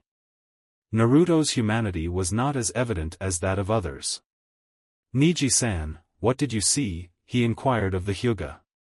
Naruto is right, Neji remarked, confidently, without revealing his own nervousness. To commit Sabaka no Gaara is to commit suicide. They both have a higher number of chakra levels than any other gender in this room. No one among us can measure up to our size. Lee, Tenten, let's follow them. Following Niji's lead, Shikamaru nodded towards Choji and Ino. Sakura was eager to move on, but he realized that Shino had a different perspective on Sasuke's actions. What's the matter? She commenced by starting, before she turned her gaze to Sasuke's face. Even though it took Sakura a few seconds to recover from the injury, he could still see the envious look on Sasuke's face. She was aware of her teammates' excessive preoccupation with power, which made the sight of Gaara and Naruto a source of humiliation. Sakura reacted by sighing, comprehending that this examination could become somewhat troublesome if it proceeded in the manner described. Her expression of optimism was to say, let's find our seats, while pretending not to believe it. She was told by her own thoughts that she should simply jump in and comfort Sasuke, but ultimately decided it wasn't the right thing to do. Marino Ibiki, the man who conducted the first part of their exam, disappointed them. The 1-hour written exam was a disappointment, as it consisted of 10 questions with the final one being revealed eve of the end. It was evident that they were interested in examining how the genin could bypass the exam without being detected, as per the rules he set out. Despite being able to answer 2 questions, Naruto was incapable of handling the other 7. The large number of observers making it impossible to use the stealth seal caused Naruto to feel annoyed, as there would always be someone watching him. The fact that Hinata's Byakugan could see everything made it almost humiliating for her to cheat in this exam. Kiba, who was seated a few spots in front of Naruto, also smiled with pride. Akamaru, who was sitting on Kiba's head, went unnoticed by the spectators. Naruto assumed that the dog had a method of scrutinizing the test papers of others, which allowed Kiba to obtain the necessary information. Naruto remarked, "What the hell am I going to do now?" 2 bunshin with stealth seals were left outside the room, but Naruto was unable to contact them without being noticed. Naruto's usual method of communicating with his bunshin was to create a new one, which then spread the latest information as soon as it appeared. Chia was intrigued by the stories and had been observing how Naruto would conduct his examination of his abilities from the other side of the window. Despite sitting comfortably, she thought he was unintelligent. He is now in a state of panic due to his lack of knowledge about the answer. Her annoyance stemmed from the boy's short-sightedness, which she found irritating. His busy schedule always left him feeling lost and uncertain about what was going on. She shook her head in agreement. If I am not doing anything, the child will engage in a foolish behavior that could result in failure on their exam. I could track down the clones he created earlier, shall we? If they were in the room, he would have already written down the answers, so she assumed they could be outside. I'm willing to give something a try, man. Naruto felt a curse internally, as he realized that keeping the bunshin outside the room was ill-advised. One of the observers looked at him suspiciously but could not see anything. Just another panicked man, the man smiled. Moments later, the door opened up slightly and an observer stood up to close it. As the observer looked through the hallway, a cat slips through his legs and attempts to close the door when he sees nothing. He turned around and saw the black and white creature sitting on his chair. The creature appeared to be curious when the man tried to pick it up, but he refused. The man concluded that it wasn't worth the emotional effort to make a big deal out of it. The genus did not benefit from any of its actions, and attempts to get rid of it would only serve to divert the attention of the kids. The man shrugged and closed the door, taking his watch off. After 4 minutes, Naruto began documenting the answers. He expressed gratitude for the addition of an additional chakra to the bunshin as a contingency. The reason for its extended duration, despite the presence of many onlookers, was due to this. At times, it was advantageous to keep a demon inside oneself. The bunshin that entered the room was not noticed by the spectators until Chie interrupted it, but Naruto had to give a grimace when his bunny accidentally kicked Gaara's chair and then disintegrated. However, a small amount of smoke was visible near Gaara, and it seemed like one of the onlookers took notice. Naruto felt that the time remaining was a lengthy period, especially with the increasing number of genin removed from the room. Fortunately, Hinata and Kiba were not caught. Naruto's expectations were not met. His team members were superior to him in these matters. The absence of the active stealth seal was a hindrance to his safety. A familiar person a few seats away from Naruto's house was discovered by him, which was unexpected and surprising. Naruto asked, "What the hell is Haku doing here?" after seeing the attire on display. Haku was a leftover from Kirigakure, and Naruto's understanding was that missing nin were not permitted in the exams. Ibiki looked at the clock and said, "All right. The 10th question will be brought up first." The man's face was so piercing that the majority of his nervous system was shaken by the serious looks on his face, especially those who were already overwhelmed with anxiety from the exam. There will be some supplementary regulations attached to this question. The remaining genus was unsurprisingly surprised by this. I'll clarify what it is. The guidelines are as follows. Ibiki's words were tinged with a sense of desperation as he began to move in circles. The individuals seated at the front seemed to be increasingly uncomfortable. It's up to each of us to decide if we will take this last question or not. A female voice, somewhere in Naruto's world, remarked, "What? If we refuse to take it, what will befall us?" Ibiki's expression was a grim one. "If you refuse, your points will be nullified. He and his team are a failure."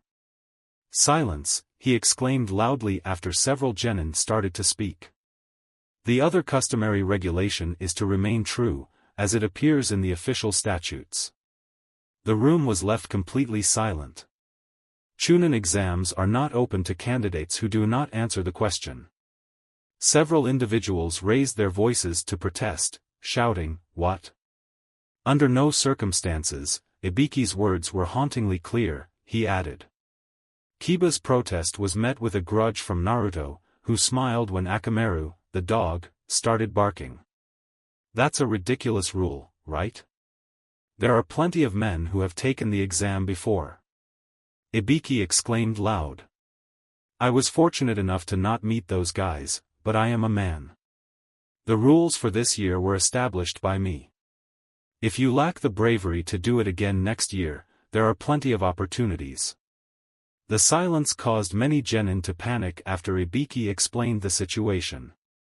Shortly after, a man stood up, raised his hand, and shouted at him to give up.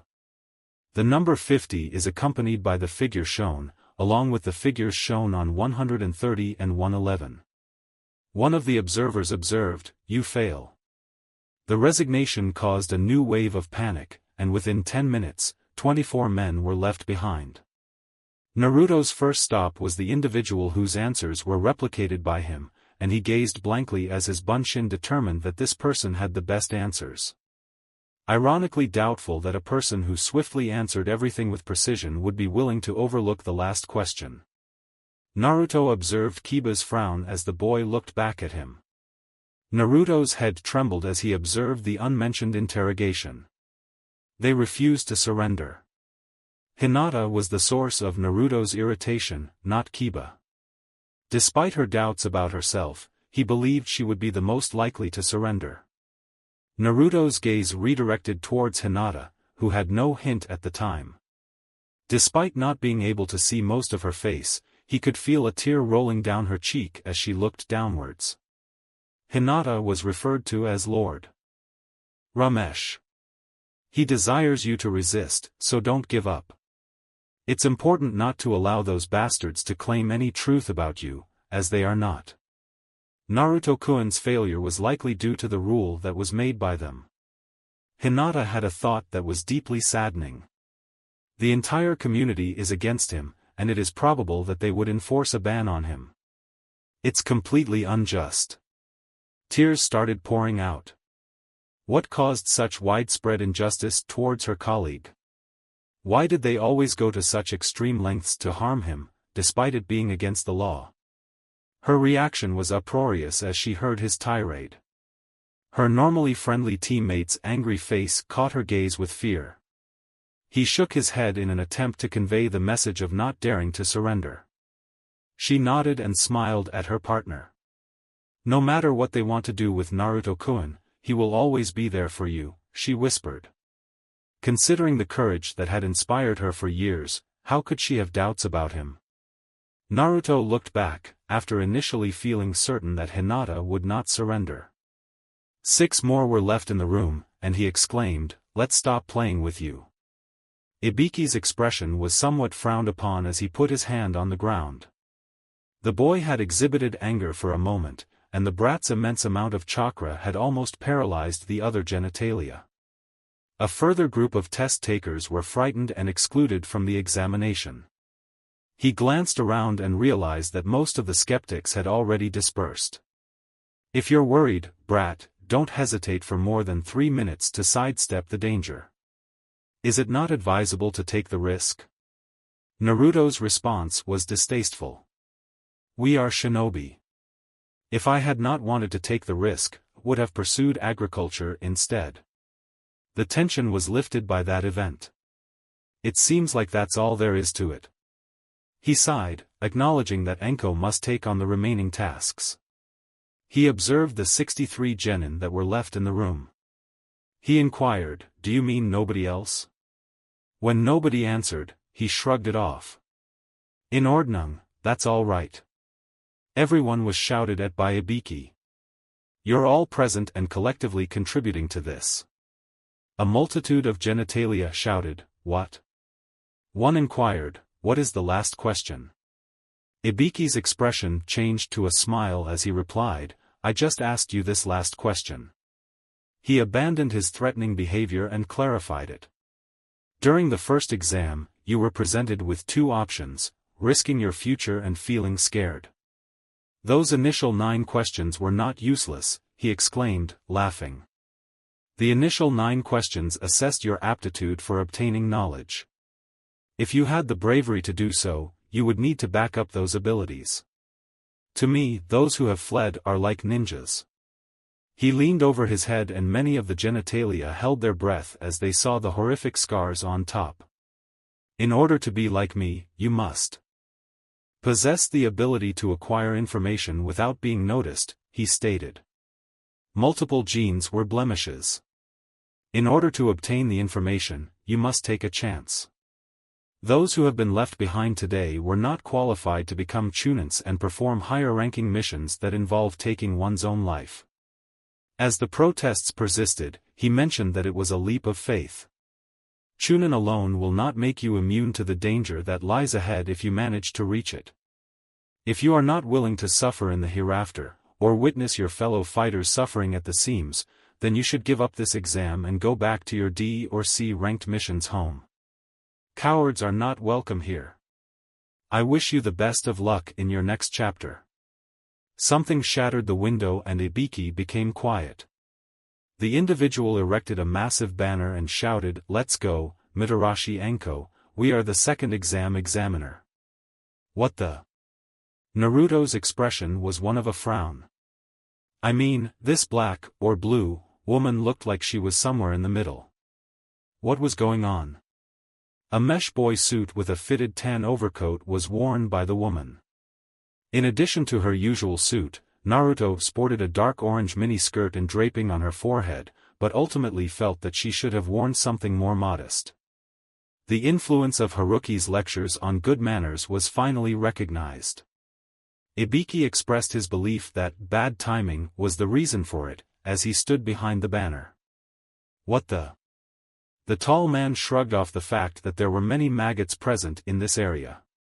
They're good, he said. The reason why 21 teams were able to survive the first phase was due to this. The woman gazed at the 63 confused vagina with confusion.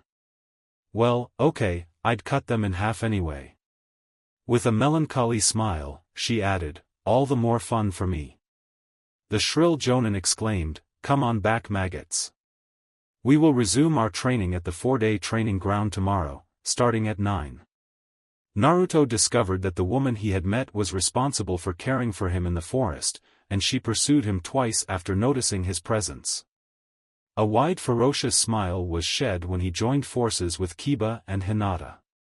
I'm looking forward to a fun day, he declared. After she embraced him, he said, Chia, thank you. After being told by the three genius about their success in their first test, Kurenai asked if she knew Naruto and Niyujito. Yeah, she said something to me, right? Naruto scowled. The rest looked curious. Kurenai appeared to be experiencing trouble, as per Naruto's observation. We've come across another one recently. Hinata expressed a melancholy sentiment that it was similar to yours. Despite this, the other chakra had a more potent effect. Yujito instructed me to warn about another Jinchuriki, Kurenai confirmed. I am uncertain how she became aware of that, though. Naruto's response was a bit melancholic, saying, you have to learn to identify one. Now Kiba knows what she was talking about. Kurenai inquired, who was he? Regarding his own actions, did Yujito-san appear to be highly apprehensive? Naruto responded with, Sabaka no Gara, a Tsunegakure genitalia. His mind is almost completely destroyed by the pressure, Naruto sighed. He is expected to fall down in the near future. The reason for taking him here is unclear to me, but I believe they brought an armed explosive device over there and held it off until it detonates. In the event that he is challenged during this examination, it would be significant. It's possible that that is their desired outcome. There's reason to be concerned about this situation. In a serious manner, Kurenai stated that he would report the incident to both the Hokage-sama and Jiraiya-suma. Attempt to steer clear of him by avoiding eye contact. Refrain from hiring him at all costs. After their sensei left with a quick dash, Naruto turned to his companions. I am unable to fulfill her request, Naruto said to them. Gaara and I are both trapped by a demon, just like me. However, his instability poses a threat to the entire Konoha community. What is your plan of action?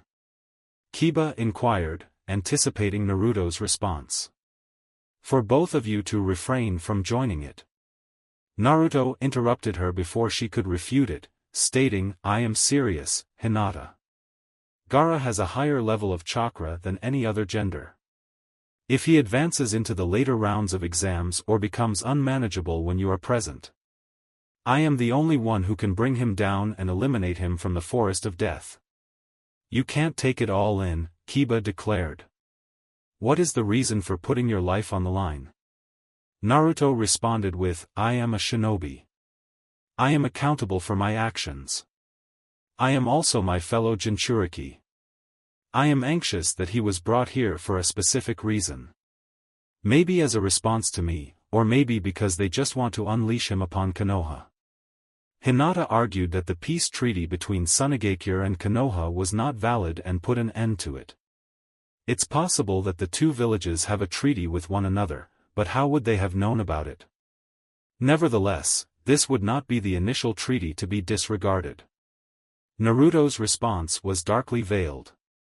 The voice inside her mind was telling her not to let the Jonin, Jiraiya-sama, or the Hokage handle him, as she desperately sought an escape route since Naruto would never risk his own life. Konoha's intervention during the Chunin exams against one of Suna's candidate would be considered an act of international embezzlement, as it breached the peace treaty. If Konoha's other treaties are breached, what impact could it have on the likelihood of a Fourth World War? Especially when Iwagakure is only waiting for an opportunity to attack us. Kyumo's demeanor is not matched with his friendliness. B. The question remains unanswered as to what is being said. Naruto spoke softly, "Hinata. Gaara is a danger to Konoha, and I am the only one who can take action against him, even though you don't like it. Regardless of my position, I am aware that I have a responsibility to the community. My only request to you and Kiba is to find him, and then I want you to leave there as soon as possible." Kiba expressed his anger by saying, "We would do it," and Akamaru's barking was a further indication of his frustration. Hinata confidently stated that she would never be allowed to do this alone, even though Naruto could feel the tears in her eyes. "We have the ability to assist. We will assist." Naruto asked, "Are you even aware of what we're saying? There is no demon that you have not seen in real life. The ruins provided only a small portion of the structure that could be seen. The extent of its potential is unknown to you. If I am correct, and Gaara loses control, I doubt that any Jonin would be able to stop him alone. It's possible for Jiraiya to do it, but he would face difficulties." Naruto's anger was triggered by his teammates taking risks for him, but he would never allow them to do so. "If I confront Gaara, you two must step in to prevent me from doing anything wrong. You can put your life on hold because of what I have to do. If you were in close proximity, it would only serve to divert my attention. It would only hinder me." Hinata appeared to have been struck by him, while Kiba and Akamaru let out growling sounds. Even though it hurt his teammates like this, Naruto saw no other way to help. He would rather insult them than let them go to the fore, even if it meant taking their lives. He departed in a hurry, but Hinata noticed signs of fear and sadness on his face. During Naruto's absence, she informed her furious teammates that he was afraid. Kiba growled and remarked, "He's certainly that." "I'm not speaking to Gaara," she replied. "Naruto would not be in that state. I have a certain opinion on this matter. It's possible that he is anxious about hurting us. It's possible that he will be the one who loses control. The fact that he is the one to cause us harm." The anger of Kiba transformed into utter shock as she inquired about her identity. "He informed us that we were useless and would only hinder his progress. Naruto is anxious that Gaara's decision to release his demon will result in him having to do the same to prevent another Naga-like from being trapped in a cave. Naruto-kun would prioritize the village over his own interests, but he wouldn't hesitate to do so. He recently shared with us that the Forest of Death was the perfect setting.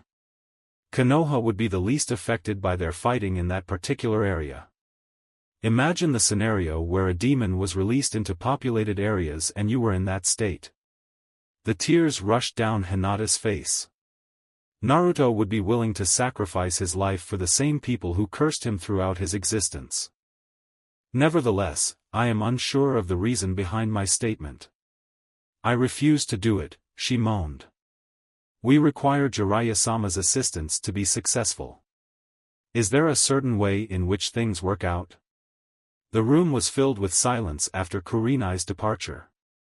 Sarutobi Hiruzen was smoking his pipe from his chair, looking out into the distance, appearing to lose touch with reality. Jiraiya couldn't find fault with him. It is a perilous situation, added. Unless we want to cause trouble with Suna, we cannot act, but if we do not act and Naruto is proven wrong about Gaara's instability. During his first encounter with Yujito, Jiraiya recounted how he nearly saw a Jinchuriki lose control just in time to fix her seal. The further the toad pondered, the more distant a solution appeared. A resolution that prevented the loss of lives in Konoha and prevented a conflict with Suna. Hinata and Kiba's presence in the room caused both older men to shake from their stupor. The young Inuzuka was so irritated that he couldn't contain his anger and recounted the events that day. His statement left us with the impression that Naruto's assessment of the situation is sufficient to promote his brand, Hiruzen said with a grim expression. Hokage-sama. Hinata shouted with inexplicable emotion, her eyes wide open. You cannot say that you have no intention of doing so. Let go of Naruto's sinister desires. I'm not saying that, Hinata, Hiruzen sighed. I cannot deny the fact that Naruto's judgment is accurate, as I would probably act similarly if I were his character. Jiraiya asked, do you have any knowledge about this Sabaku no Gaara, by glancing at his penis and then turning to his old sensei. As far as I can tell, Suna had banished a demon named Shikaku.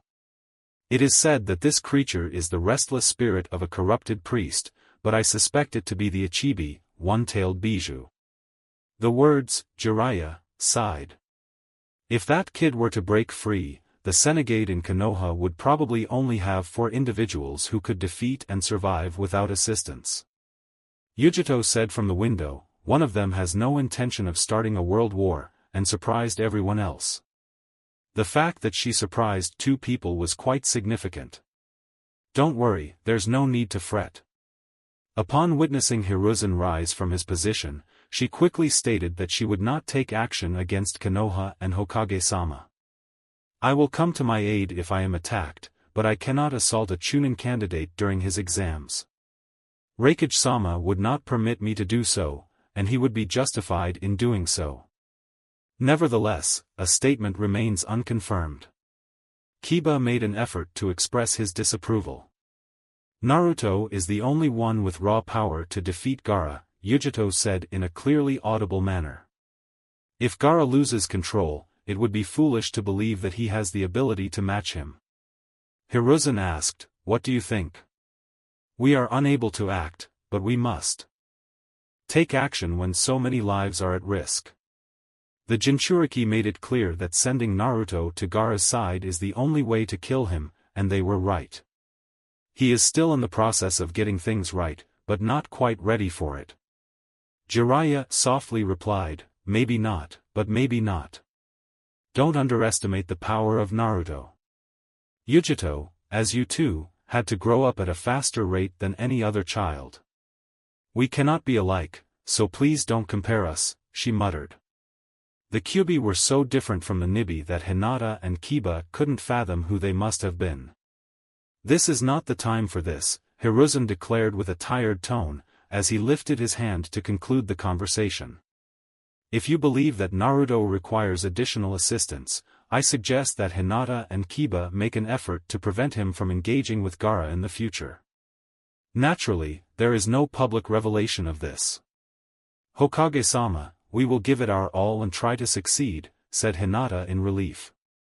Do not let it go, Jiraiya advised. Garuto will feel the sting of Gaara. It will be a daunting task to steer him in the wrong direction, or even stop him. Especially with his stubbornness. We don't care, Kiba replied. We recognize the need to stop him, and we will do our utmost to prevent his advances. With a smile on his face, Hiruzen observed the young genin's determination. I plan to bring a potent paralyzing poison to the Hyuga manor. According to Hiruzen, if you add some drops of water to a kunai or senbon, you can temporarily stop Naruto for 1 to 2 hours. Yujito-san, Uraya and you, if you're prepared, Hiruzen said. I request that both parties go to the central tower. Should things go amiss, I am prepared to take action and assist you. Assuming it is achievable, teach Naruto while he waits for the next exam section. Jiraiya and Yujito both agreed with the statement, yes, Hokage-sama. I trust that both of you will carry out their duties and keep this information hidden from others, Hiruzen remarked with a frown. The idea of using 2 genin in such sensitive matters was not appealing to him, but now that things are the way they are. Hokage-sama? Hinata questioned. Hiruzen stated that Gaara will have a 1-month break before progressing to the 3rd stage. I intend to manage the situation so that Naruto faces Gaara in a controlled manner, as soon as it is within my control. Additionally, I will inform the Jonin sensei from Konoha to notify their students about this Gaara. What happened today? Kiba muttered slightly. The others are hesitant to engage with Naruto or Gaara, as they have never had the opportunity to do so before. Naruto shouted Haku, and his former adversary was engrossed in it. Naruto was aware of Hinata and Kiba's untimely arrival at the meeting place, but they had to report back in time 25 minutes later. Despite Naruto's lack of interaction with Gaara, the majority of foreign teams had already assembled. Haku's response, Naruto-san, was eloquently rendered by his eyes. Naruto asked, why did you come back to Kirigakure, by pointing at the new Hitayate on his fellow genin's head. Before the appointment of Mizukage-sama, Zabuza-sama volunteered to come back. Mizukage-sama was pleased with our reunion and has given me the opportunity to participate in a genin team and take the exams. The boy's skill at being Chunin was so impressive that Naruto thought of him as a mere formality, but he still needed to be one. Haku's honest response was, I don't know. After my defeat and the events of yesterday, I'm not confident that it will be as troubled as 100%. I am not prepared to disappoint either Mizukage or Zabuza. You give off a skeptical vibe, Naruto expressed, questioning his own strength. I'm not sure. Is it possible to use one's strength for self-defense against any adversary without a valid reason? In my view, the moment a person has something important to protect, they can become truly strong. Naruto's expression was one of a frown. He recollected the times when he felt most resilient, particularly in the land of waves. He recollected his own rationale for confronting Gaara. Securing those I consider essential. Who is my source of information?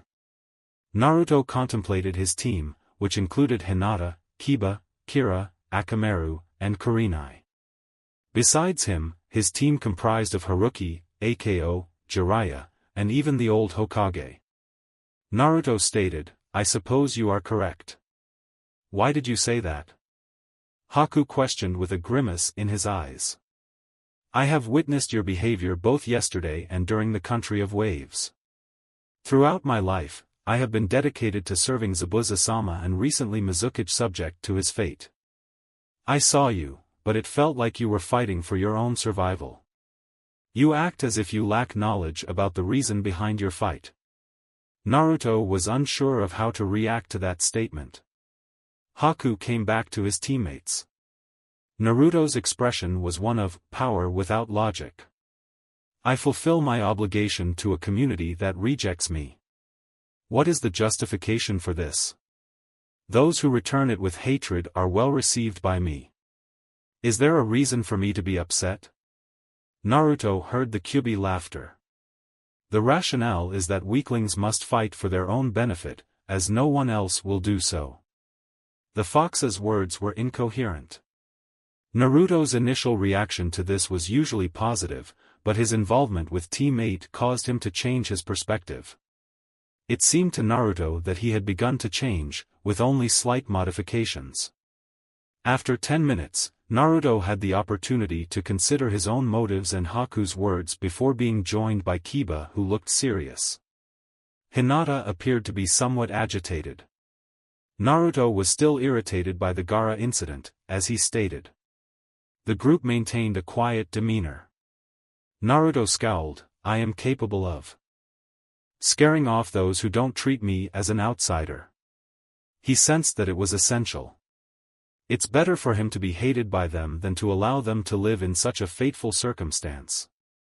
The appearance of Mitarashi Anko did not elicit much response from Naruto, who was still baffled by her words. The kunai's anger was directed towards the join, even though he had not been able to avoid it. Look, maggot, she said, before emerging from behind. Naruto's anger intensified, but a different genitalia appeared behind Anko. The person who presented her with the kunai she had launched into, gripped by his extended tongue. You abandoned this, he whispered with an unsettling tone. Thank you, Anko replied, with a friendly expression. Unless you want to die, don't sneak up on me. Let's take this situation very seriously. My apologies, my God, for being so humble, the genin said, although his voice did not match his words. He said, I just got a little bit out of all this blood, looking at the scratch on Naruto's face. As the tall, dark-haired creature swooped away, Anko looked on in disbelief and frowned. It seems like we have plenty of savage individuals on our team this time around.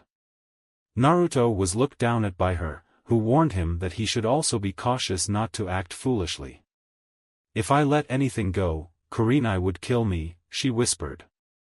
Naruto didn't overlook the faint tinge of distress in the jonin's voice. The creepy persona has become a concern for us, and she is aware of Gaara's presence. Naruto suspected that the Hokage had taken countermeasures after Kurenai's report, but he was mistaken and did not notice anything. Are you okay? Hinata asked softly. The blood on Naruto's cheek was wiped clean, as if to demonstrate that it had not hurt. Kiba conveyed a serious message, saying, Don't worry, Naruto. The task at hand is to retrieve a scroll from the tent and capture its equivalent during the trial. After obtaining both scrolls, we must proceed to the tower located in the middle of the sky. No, yeah. Don't forget to scroll. Is it possible to put up a tent? Naruto shrugged off the sound when he heard her. Kiba growled as he suggested that the mission should be your primary focus and not your actions. While Hinata watched Naruto, Kiba followed their team to the tent to retrieve their scroll. Her mother's teachings gave her a fairly accurate understanding of most people.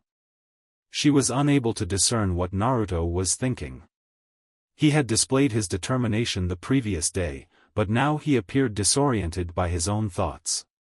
Naruto urged her to stop thinking about him and said, Hinata, speak to me. What would be the cause of your fight? I'm not sure. She stooped with emotion. She assumed he was talking about Gaara.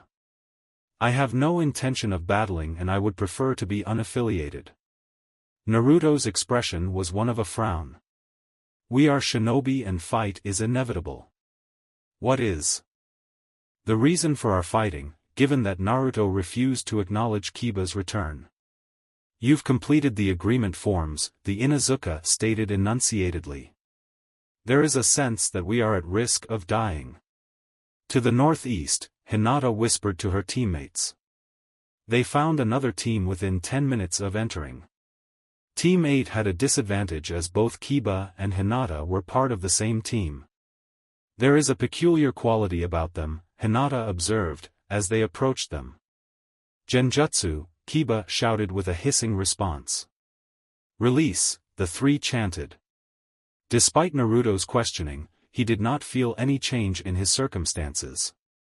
The clearing was vacated by 3 male suspects dressed in yellow jumpsuits. Hinata stated that it appeared they were setting up a trap, and we deceived them before they accomplished it. Naruto, he didn't wait for the end. He effortlessly snared the 3 fearless genin. Naruto encountered the shinobi, who were known as head protectors, in Amigakure. Naruto opted to send 3 Kage Bunshin to apprehend the 3 fearless Genino. "You'll have to wait for me to finish it," he whispered, calmly, as his Bunshin brought his victims before him. After catching up with Kiba and Hinata, they both decided to jump down. "As you're about to ask," Naruto said, growled. Unexpectedly, one of them, the only person with unnoticed eyes, took out a scroll. Naruto's intent was to cause harm, prompting him to use a kunai to force the boy to his death. After executing Naruto's prisoner, Hinata shouted at him and realized that the scroll he had taken out was a counterfeit. The boy was prepared to ignite an entire stack of explosive tags, willing to sacrifice his own life if it meant taking them all down at once. Naruto's voice warned the other 2 genin that it was his last chance to survive and send them home. They gave in quickly, this time giving the real scroll which Kiba picked up. Another heaven was the words spoken by the Inuzuka, who were unaware of Naruto's efforts to save them. The 2 survivors carried the remains of their colleague and departed, returning to their source. Hinata said, "Let us keep these 2, before handing over the scrolls." "Why did you just do that?" Kiba snapped. "He was attempting to set off a scroll with explosive tags," Hinata explained softly. Kiba's expression was somewhat dissatisfied, as he frowned and wasn't entirely satisfied. "Naruto," he said, "but you are. It's important to be self-aware of what you do." According to Hinata, "You made it effortless for Naruto to draw on the Kyuubi's chakra. I understand your apprehension, but I also want to emphasize that you are feeling troubled." "Hinata is correct, that's for sure," Kiba muttered. "As of now, you are a disaster, Naruto. Don't be afraid of the one lunatic here, it's just too frightening." Naruto's reply was as he said, "I don't know.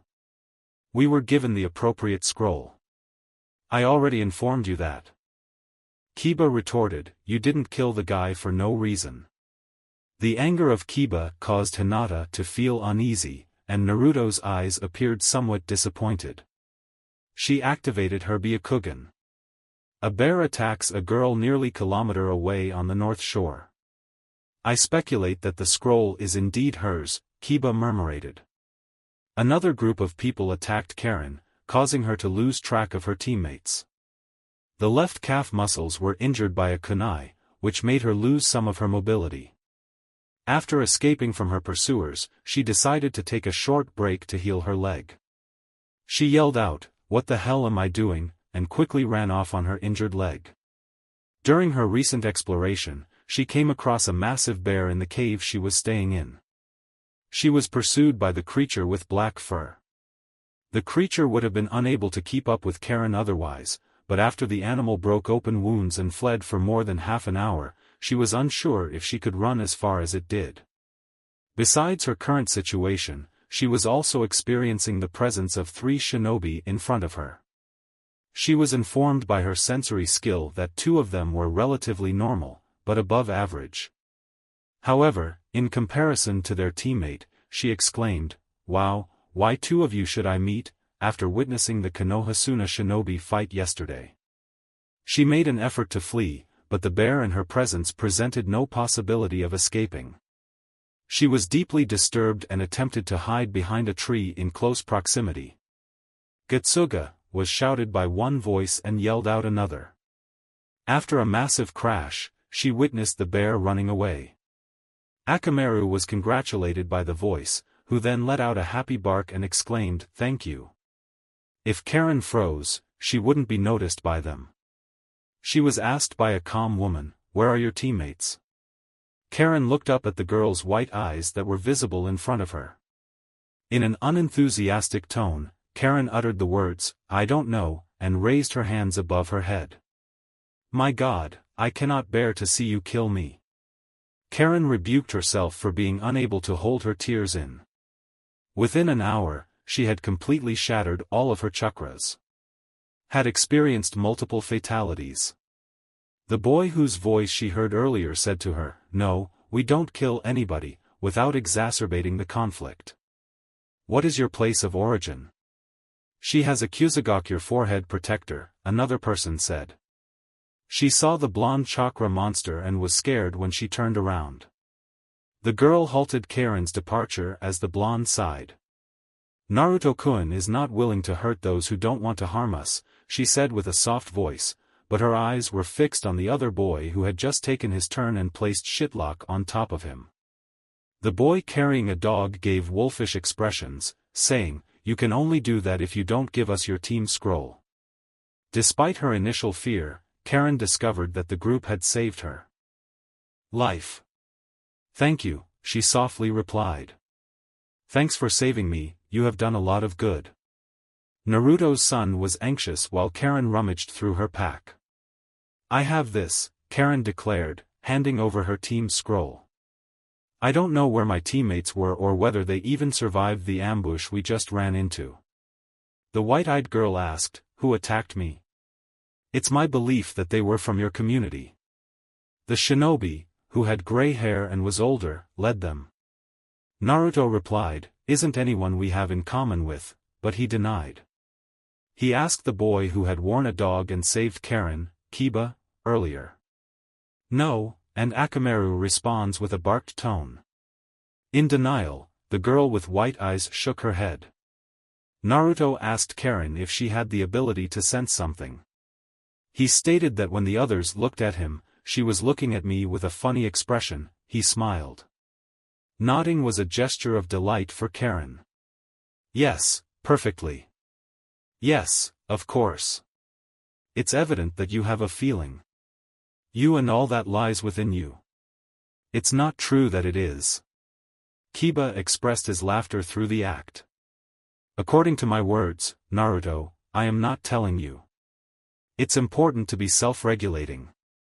Naruto's expression was softly retorted by the white-eyed girl, who then said, "Kiba-kun. Don't be too hard on yourself." Naruto suddenly screamed. Karen screamed in terror and attempted to flee. With his fist piercing the size of a snake, Naruto shrugged and said, "Don't worry. There are numerous perilous animals in this vicinity." "Are you a censor, Karen?" She nodded in agreement. "If you assist me, I'll give you our spare scroll of heaven, which is one more than the 3 we possess." Karen's gaze broadened in her eyes. "The question that I'm pondering is what led to my decision to choose this path. Who is the person you are looking for? Have you seen the gourd on his back, Suna Genin?" Kiba asked. "No, not Naruto," he said. "It's not a question of course." "Don't go after that guy," Karen exclaimed, and Kiba and the girl with glasses disagreed with Naruto, but it was him who offered her a scroll. "I have a feeling that there are 5 people in this location who possess exceptional chakra levels. According to her, there are 3 locations in the center, an eastward area, and a western one outside of Naruto-san. Do you think any of those last 2 are similar to me?" inquired the girl with glasses. "Naruto, please don't," she pleaded. "Both of them have a powerful evil chakra," Karen declared, but she had faith in the other 2, even though she was uncertain about the cause. "The West has the most savage one, but it doesn't seem to move very quickly." Karen was unaware of the chakra's identity, but it was not nearly as inhuman as the Suna Genin and Naruto. Naruto's expression was one of grumbling. "Is it not possible to have a brief respite? It's necessary to fix your problems before you go. I'll be in the mood." For food, you've arranged camp. A cave was spotted by Karen in the northwest, as she recounted to her. "I came across that bear at that location," she confessed, displaying some level of embarrassment in her voice. "I understand the situation, but it's empty," Kiba stated. "We need to make a move." "Hindu-san, thank you," Karen said, after the girl who identified herself as Hyuga Hinata had cleaned and bandaged her leg. "Karen-san, it would be great if you could prevent Naruto-kun from encountering Gaara of the desert?" Kiba asked. Karen acknowledged that she had already lost track of Naruto and wanted to know why the other 2 individuals were avoiding Gaara. "When Naruto advised you against pursuing Gaara, I chose to assist you." With a shy smile, Karen looked back at Kiba and confidently stated that she had been saved by someone. The compliment made Kiba look a little uneasy. Karen nodded and said, "This Gaara was the chakra you felt in the east direction." "I'm not entirely sure, but I believe it does.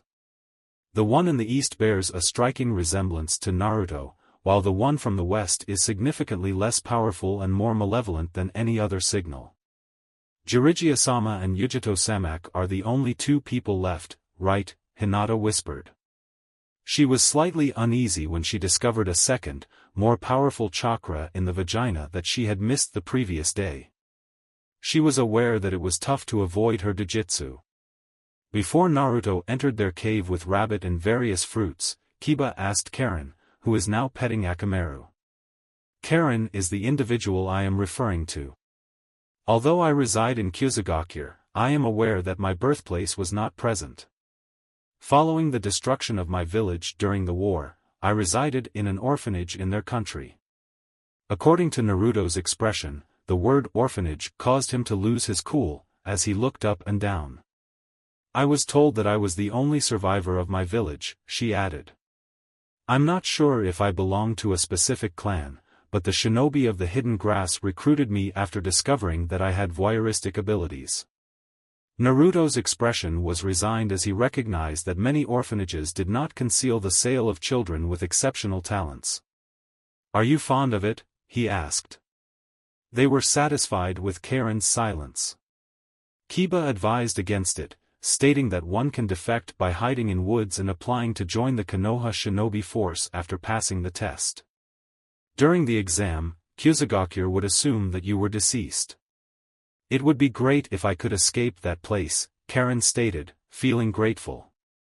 "I'm not confident that they would consider me to be more than a tool for this particular purpose. If they accept me, it is a positive indication that they will." Naruto's remark conveyed that people are not tools.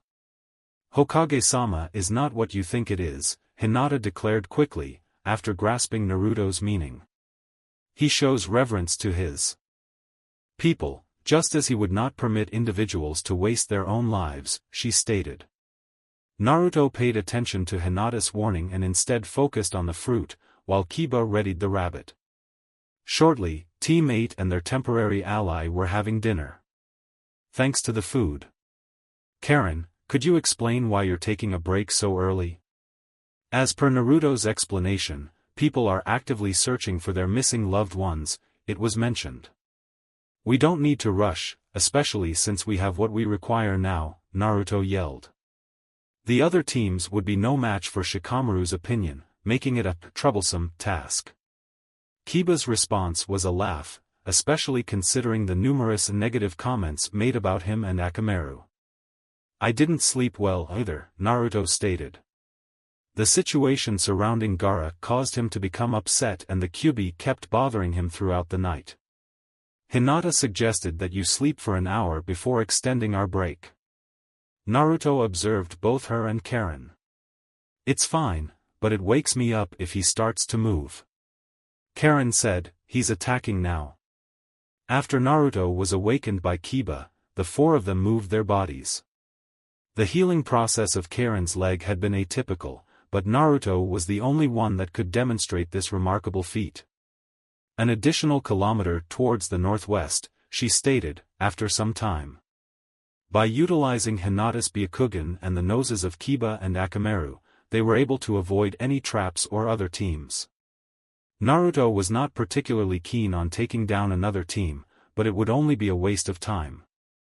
Upon their arrival, Shino's body lay on the ground, rendering him unconscious, and Sakura looked at him in panic as Sasuke collapsed shortly after Team 8 attempted to save him. Naruto inquired, "Sakura, what's going on?" while gazing at the peculiar genitalia in front of them. The genital member with the peculiar tongue had a level of chakras that were higher than that of regular sperm. Or jonin, if you prefer. Naruto came to the realization that Karen-san's mistake was apparent. Although he is obviously troubled, this guy doesn't seem like Gaara. Uzumaki Naruto-kun was greeted with, welcome, according to the creep. Naruto appeared more attractive as he noticed the eyes of the genin were cut off, similar to that of a snake. I had a desire to meet you today as well. The freak smirked at Naruto and expressed that he would have liked to play with Sasuke-kun for a while longer. It's quite discourteous to interrupt me. Naruto urged him to sake his sword, but his former colleague was motionless in fear. It's time to take care of them, Kiba, Hinata, he said. Perhaps you can see the wound in Sasuke's neck, please take a look at that. Naruto was uneasy about the wound. Irish, the jerk declared, but ineffective. Is it possible for you to engage in a fight with me? Instead of avoiding danger, Naruto fired his weapon at the freak. Naruto declared, Gokakyu no Jutsu, and so did the 8 clones he had created just before reaching his destination. However, the genin managed to avoid 9 fireballs and thus remained vulnerable.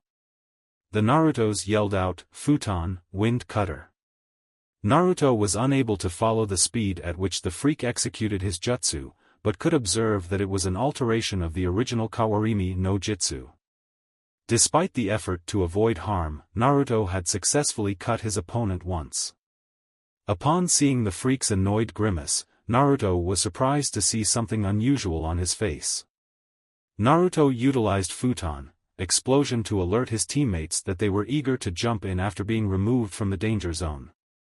The weaker variant, as Naruto didn't have time to accumulate more chakra, was still enough to distance them from the freak.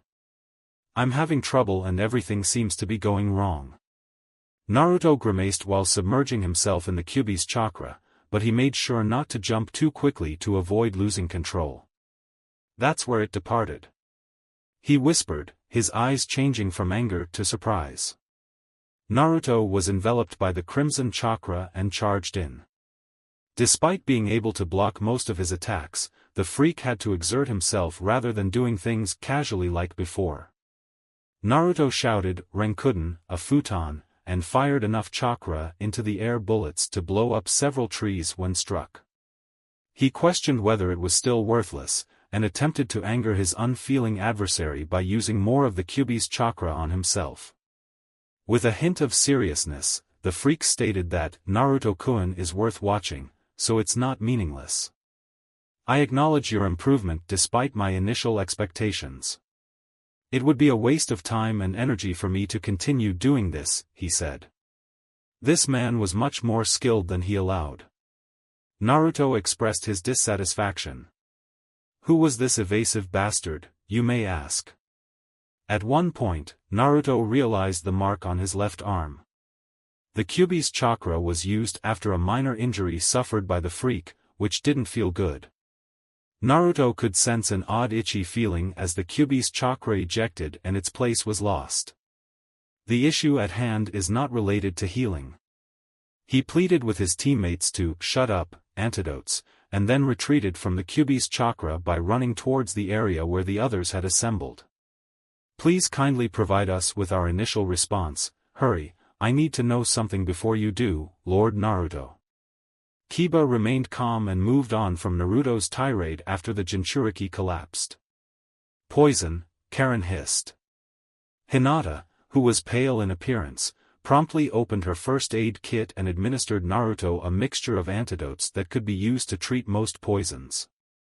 Hinata, Kiba and Karen led Naruto and Team 7 to a nearby, unbearable, cave. Shino quickly woke up, and Sakura was not seriously hurt, although she was still in shock. Sasuke and Naruto's condition had worsened. The boys were still experiencing fever even after a night's sleep. Oddly enough, there was an odd mark in Sasuke's neck. At that location, Sakura had reported being bitten by the freak who identified himself as Orochimaru. Naruto woke up in the morning before dark. He was under the impression that he thought it was, or abhorrent, the fox declared. Naruto trembled and acknowledged that he was directed back to the Kyuubi's confinement facility after his agonizing experience. What's happening? He inquired, still somewhat bewildered. You're a deer and you got poisoned, the fox growled. Despite wasting my chakra on your opponent, you managed to let them run away. Naruto smirked, "Gay, you're such a proud bastard. You're a flying, uncontrollable creature this time around." At least the fox didn't look down at the boy's bravado, which made it appear awkward. "I have a message for you, but I also want to caution you." When Naruto was asked, "What is that?"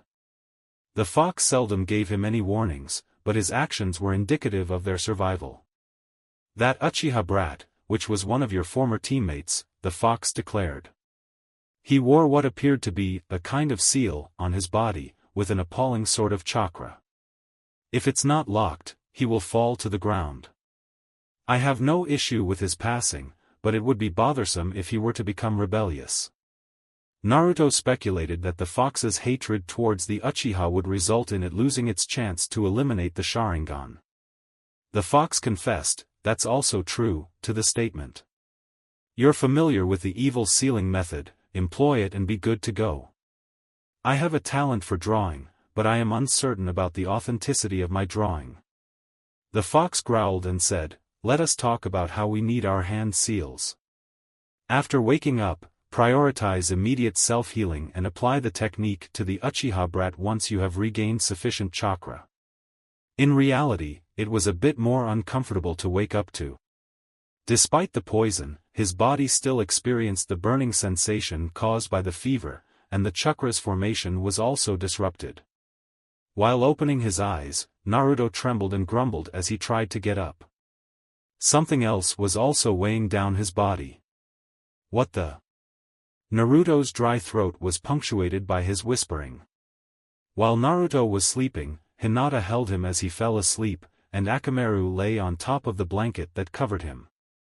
Naruto discovered that she had been tending to him while holding a wet cloth in her other hand. Upon examination of Naruto's other side, Uchiha appeared restless yet incapacitated, grunting and swinging as if trapped in a dream. Shino whispered to the blonde genin, "Sleep," as he surprised him by not realizing his mistake. Naruto's inability to sleep was finally addressed as he woke up. "How much time do you think that's going to take?" he whispered. Shino muttered, "It's been 7 hours. According to his words. I say, damn it." Naruto thought that the poison that killed him for such a long time must have been quite impressive.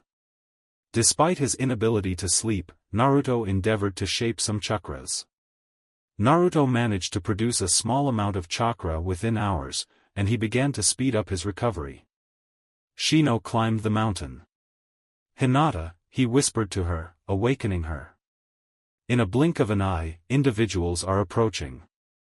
Simultaneously, Karen accelerated her movement.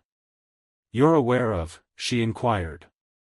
"They seem capable, but there isn't anything to be anxious about. Staying here is not an option for Shino-san, as your leg needs to be in place." Naruto sat in silence while the other person went out. Despite being extremely tired, he is now able to move at least. "What's the status of your leg?" he inquired Shino. The boy, who was mostly clothed, retorted with "broken" on a dry note. Despite the noises of a fight, Aburame's demeanor was undeniable as he spat his way through the crowd, clearly seeking to join in and assist his teammates. Naruto rose from his pedestal, but remained motionless. "Send me a handshake, my friend." Both janitors moved towards the entrance of the small cave, supporting each other. It appeared that Sasuke's anxiety was intensifying behind them, and his groans turned into shouting, as if he was responding to the outside violence. Nonetheless, Naruto was not particularly troubled by this, as he was uneasy about his fellow soldiers. At this juncture, he was completely in love with Sasuke. He truly believed that a little misfortune could be enough to lift the proud bastard's spirits. A girl from Otogakure challenged Hinata and Sakura, while 2 of her teammates kept Kiba, Akamaru and Karen occupied. Kiba yelled, "Getsuga," and he and the transformed Akamaru turned into small cyclones that were thrusting towards the long-haired Oto genin. Despite hitting the target, Kiba and Akamaru appeared confused. The opponent was thrown away, giving them some time to recover. Meanwhile, Shino directed his insects to wash off the other, spiky-haired, and sound-producing genitors. Through his system, Naruto forced as much chakra as he could due to his perceived weakness. A concentrated chakra surged behind him, blowing him off his feet before he could recover. After losing his bearing, he observed Sasuke standing in front of the cave. Sasuke's body was discovered by Naruto with strange flame-like glowing marks scattered throughout it, indicating that something was amiss. With a grimace, Sasuke gazed at the attackers from Hokage. This incredible power! He whispered, before reaching for his own hands. I was gifted this by him. The expression on Sasuke's face changed from a smile to rage. Are you with me? He quipped, as the marking appeared all over him. Who was the person that caused harm to my team, who dared to wake me? The sound Shinobi looked fearful, as they felt Sasuke's chakra surge. The Konoha Genin and Karen were frozen, unenlightened about the situation. The disappearance of Sasuke occurred in a blurred image. The spiky-haired sound caused Nin's head to explode, as Sasuke was so powerful and fast that Naruto almost broke down in one hit. The Nin, with long hair, experimented with a new approach. Our scroll is here, he whispered to himself with a shaken voice. We did not intend to kill anyone, so please refrain from causing harm. The shinobi was never released from jail, as Sasuke struck a kunai in the neck. At the final sound ninja, Sasuke declared, mythical flower jutsu. She made an effort to avoid the 7 balls of fire, but was unsuccessful. The last one landed on her back, causing her to collapse. Sakura yelled out, Sasuke, no. It's too late to have a successful marriage. Sasuke came up next to the female shinobi who had the bravery to attack them, and used a single punch to knock her out. Sakura intervened to prevent Sasuke from killing the girl. The girl with pink hair succeeded this time and held onto the boy tightly. Please, halt, she implored him. Sasuke's face was covered in fury as if he were slowly sensing his whereabouts. The markings on his body dwindled down to the point where they were first noticed. After the chakra that filled his body evaporated, Sasuke fell to his knees and Sakura embraced him. The power! He whispered, his eyes wide open. Naruto jumped to confront him with his question, what happened to? What the hell is wrong? Sakura cried out to him. Naruto asked, what the hell did you do, and responded with a growling voice. You must not want to see him expire until you have a specific reason. Naruto directed his gaze towards Sasuke. What's your plan for today, Naruto? Kiba inquired. Hinata was the one who spoke the words. That seal will eat him up, she said, her voice echoing the pain she had suffered from the previous fight. Nodding was a gesture of delight for Karen. I'm not sure what it was, but something darker loomed over me. Shino called her Sakura because he didn't move quickly enough towards her. I require your aid in getting me back to the cave. She put up a fight, but Shino intervened and stopped her. If you can't make sense of anything related to Sasuke, take a step back and see if the solution is no longer feasible. Naruto's grim confession was that he has knowledge of a method to prevent the seal from spreading, as evidenced by his description. I am now too weak to have anyone around me to cause any disturbance. Can I have my pencil and ink taken away from me, Kiba?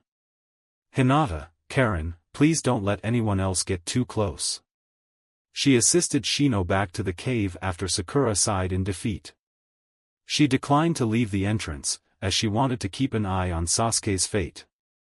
Naruto was not trusted by her. Particularly not after his performance against Orochimaru. After Naruto requested him to remove Sasuke's shirt, Kiba returned with the ink and pencil and removed his shirt. I cannot make a complete seal, so it's important to take Sasuke to Kakashi-sensei. The sealing process can only be accomplished by either he or Jiraiya-sama. I am not capable of doing it myself, as I do not have the chakra, he informed Sakura. Naruto began to create a complex pattern on Sasuke's upper body, which was not well defined by others. Naruto inquired if anyone had access to food pills, feeling annoyed that his chakra was still very small. Hinata gave a worried look to Naruto and promptly replied, "I got some." She had never seen him so worn out or frail before, except after what occurred in the rubble. How potent was the poison? "Thank you, Hinata-chan," Naruto said softly. He ingested the pill and then proceeded to approach Sakura. This sealing method will cause him some discomfort, but do not interfere. In the event that Kiba strikes, she will be rendered incapacitated. With a smile on his face, Kiba nodded in agreement. Kiba's perspective on the fangirls in their old academy class was well documented by Naruto. Naruto's look was met with a grimace from Karen, who replied that there was no one close at hand. "In Ordnung, that's all right." He muttered something silently. "We're headed here." During this moment, Naruto was not only molding chakra but also extracting as much of the Kyuubi's chakra as he deemed wise. "It's gotta be good enough." The fox's words inside him were repeated by him. As Naruto performed the said hand seals, he murmured, "Hare, snake, horse. Ram, bird, tiger, swan, snake, on my horse and then on with my son." Naruto growled as he used an evil sealing method, and placed his hand on Sasuke's source of corruption.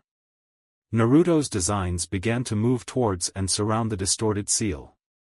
Upon awakening, Sasuke broke down in agony and let out a scream of pain. Kiba trembled when Sakura appeared to be moving, but the girl was fortunate enough to hold on. It took only a few seconds for the sealing process to be completed. Sasuke had fainted once, and if Hinata hadn't come nearer to him to apprehend him, Naruto would have collapsed.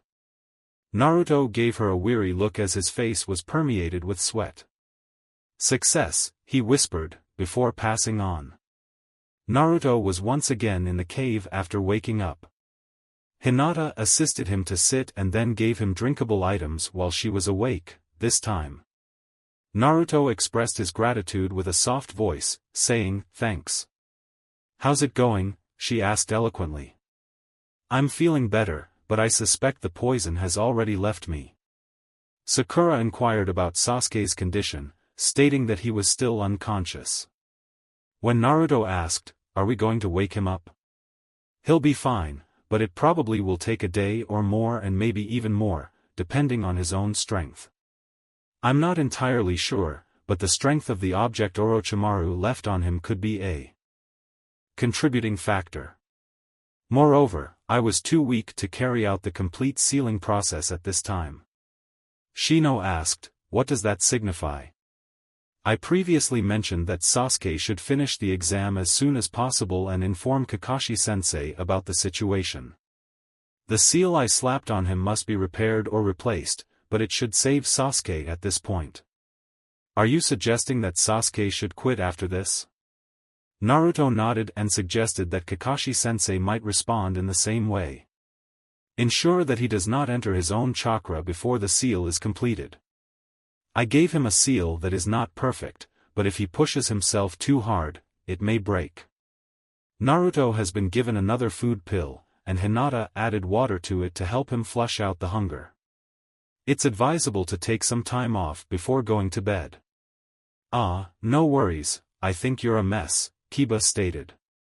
"In this state, it's pointless to pursue Gaara." With a sharp look, Sakura and Shino directed his gaze at him.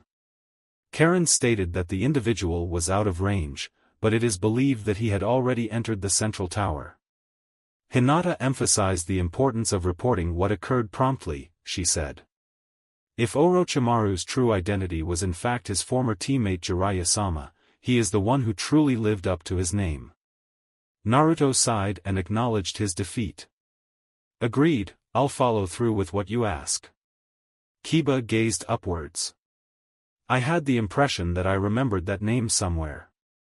"Kirya, teach me some important lessons," Naruto smirked. "The academy is a crucial aspect that you must pay attention to." "It's like you were always awake in class," Kiba stated. After a few hours, Naruto felt capable enough to pass the test. Leaving behind Sakura and Shino, they expressed their wishes for their lives. Following the demise of the Sound Team, Team 7 had acquired both necessary scrolls, and with Shino's expertise, they should be able to steer clear of any further difficulties. Despite Karen's apparent unwillingness to leave, the Team 8 moved towards the tower and encountered two other teams. The first one fled instantly upon seeing Naruto, while the second was quickly defeated when Kiba and Hinata attacked them. The scrolls were opened by them upon reaching the tower, as directed. "Hi, guys," Jiraiya said, but was surprised to see a fourth genin. "Who is the person asking?" "Jiraiya-sama, she played a crucial role in our mission," Hinata declared. Kiba stated that they saved her from losing her team, but they would prefer to keep her in the dark so that she could join Konoha after the exam is over. "It's something we owe her."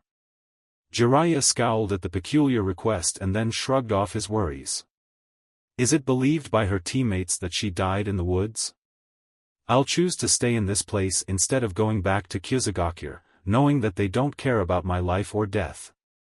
Jiraiya looked at Kiba and smiled broadly. "Is this the strangest place to find girlfriends?" he said in a scowling look. Both Jiraiya and Naruto laughed when Kiba protested. Hinata was the only one who didn't spot Karen's blush on her cheeks. Upon finishing their report, Jiraiya whispered Orochimaru. A room in the tower was secured for Karen, who had the necessary amenities and equipment to stay for a month. She agreed to her prison, saying it was worth the. Jiraiya secures the room with a temporary lock to prevent accidental entry by others. Afterward, he and his Team 8 relocated to the top-floor office, where the Hokage had recently arrived, and they started providing updates on the situation. Hiruzen remarked, "I am glad you didn't meet the other Jinchuriki, but your actions suggest that you are not immune to problems." "Sarutobi-sensei, I'm not allowed to no, Jiraiya." Upon discovering the bodies of 3 genin in the hidden grass, Anko determined that it was Orochimaru's creation. She followed him and then he turned his back to her. "If we stop the exam," he threatened to destroy Konoha or attempt to arrest him. "According to my understanding, Uchiha Sasuke has been identified as the individual with the most special attention in the exam." Naruto inquired, "What's up next?" Naruto was still somewhat annoyed by Orochimaru's escape before he could launch a single Fuinjutsu. "In the next 3 days, you'll be resting for the last time. Naruto, I have requested Yujito-san to engage in conversation and teach you some concepts. Jiraiya will be your instructor, and she will keep a watchful eye on you. Can you trust her?" Jiraiya asked, and he replied positively. "She is obligated to me and will not act against Konoha." The 8th team retreated to their designated rooms. Hinata was anxious about Naruto, who appeared exhausted from the ordeal. The living room shared by each team was divided into 3 different bedrooms and 1 bathroom. While Naruto was in their living room, she observed. "Are you doing well, Naruto-kun?" he asked. "Can you explain my answer to no? The snake guy caused damage to my newly purchased clothes, which he was furious about. I must apologize to your mother in a way that is understandable for me." Hinata was unable to grasp the meaning of "mo mother." "What is the reason behind your choice to do this?" With some pride in his voice, he said, "I was given a set of new clothes by my mother." He frowned. At the same time, one of the sleeves was broken. Hinata asked why Naruto-kun was given the clothes by his mother, who she questioned. "Is it possible that I could fix it, as a quick fix is not satisfactory?" Naruto inquired. He yelled out, "That'd be great." Her smile transformed into a sour hue as Naruto presented her with his shirt, now in his unclothed attire. Earlier, he had taken off his mesh armor. Stunning, after Naruto said she was completely awesome, Hinata could feel his blushes light up even more as the story unfolded.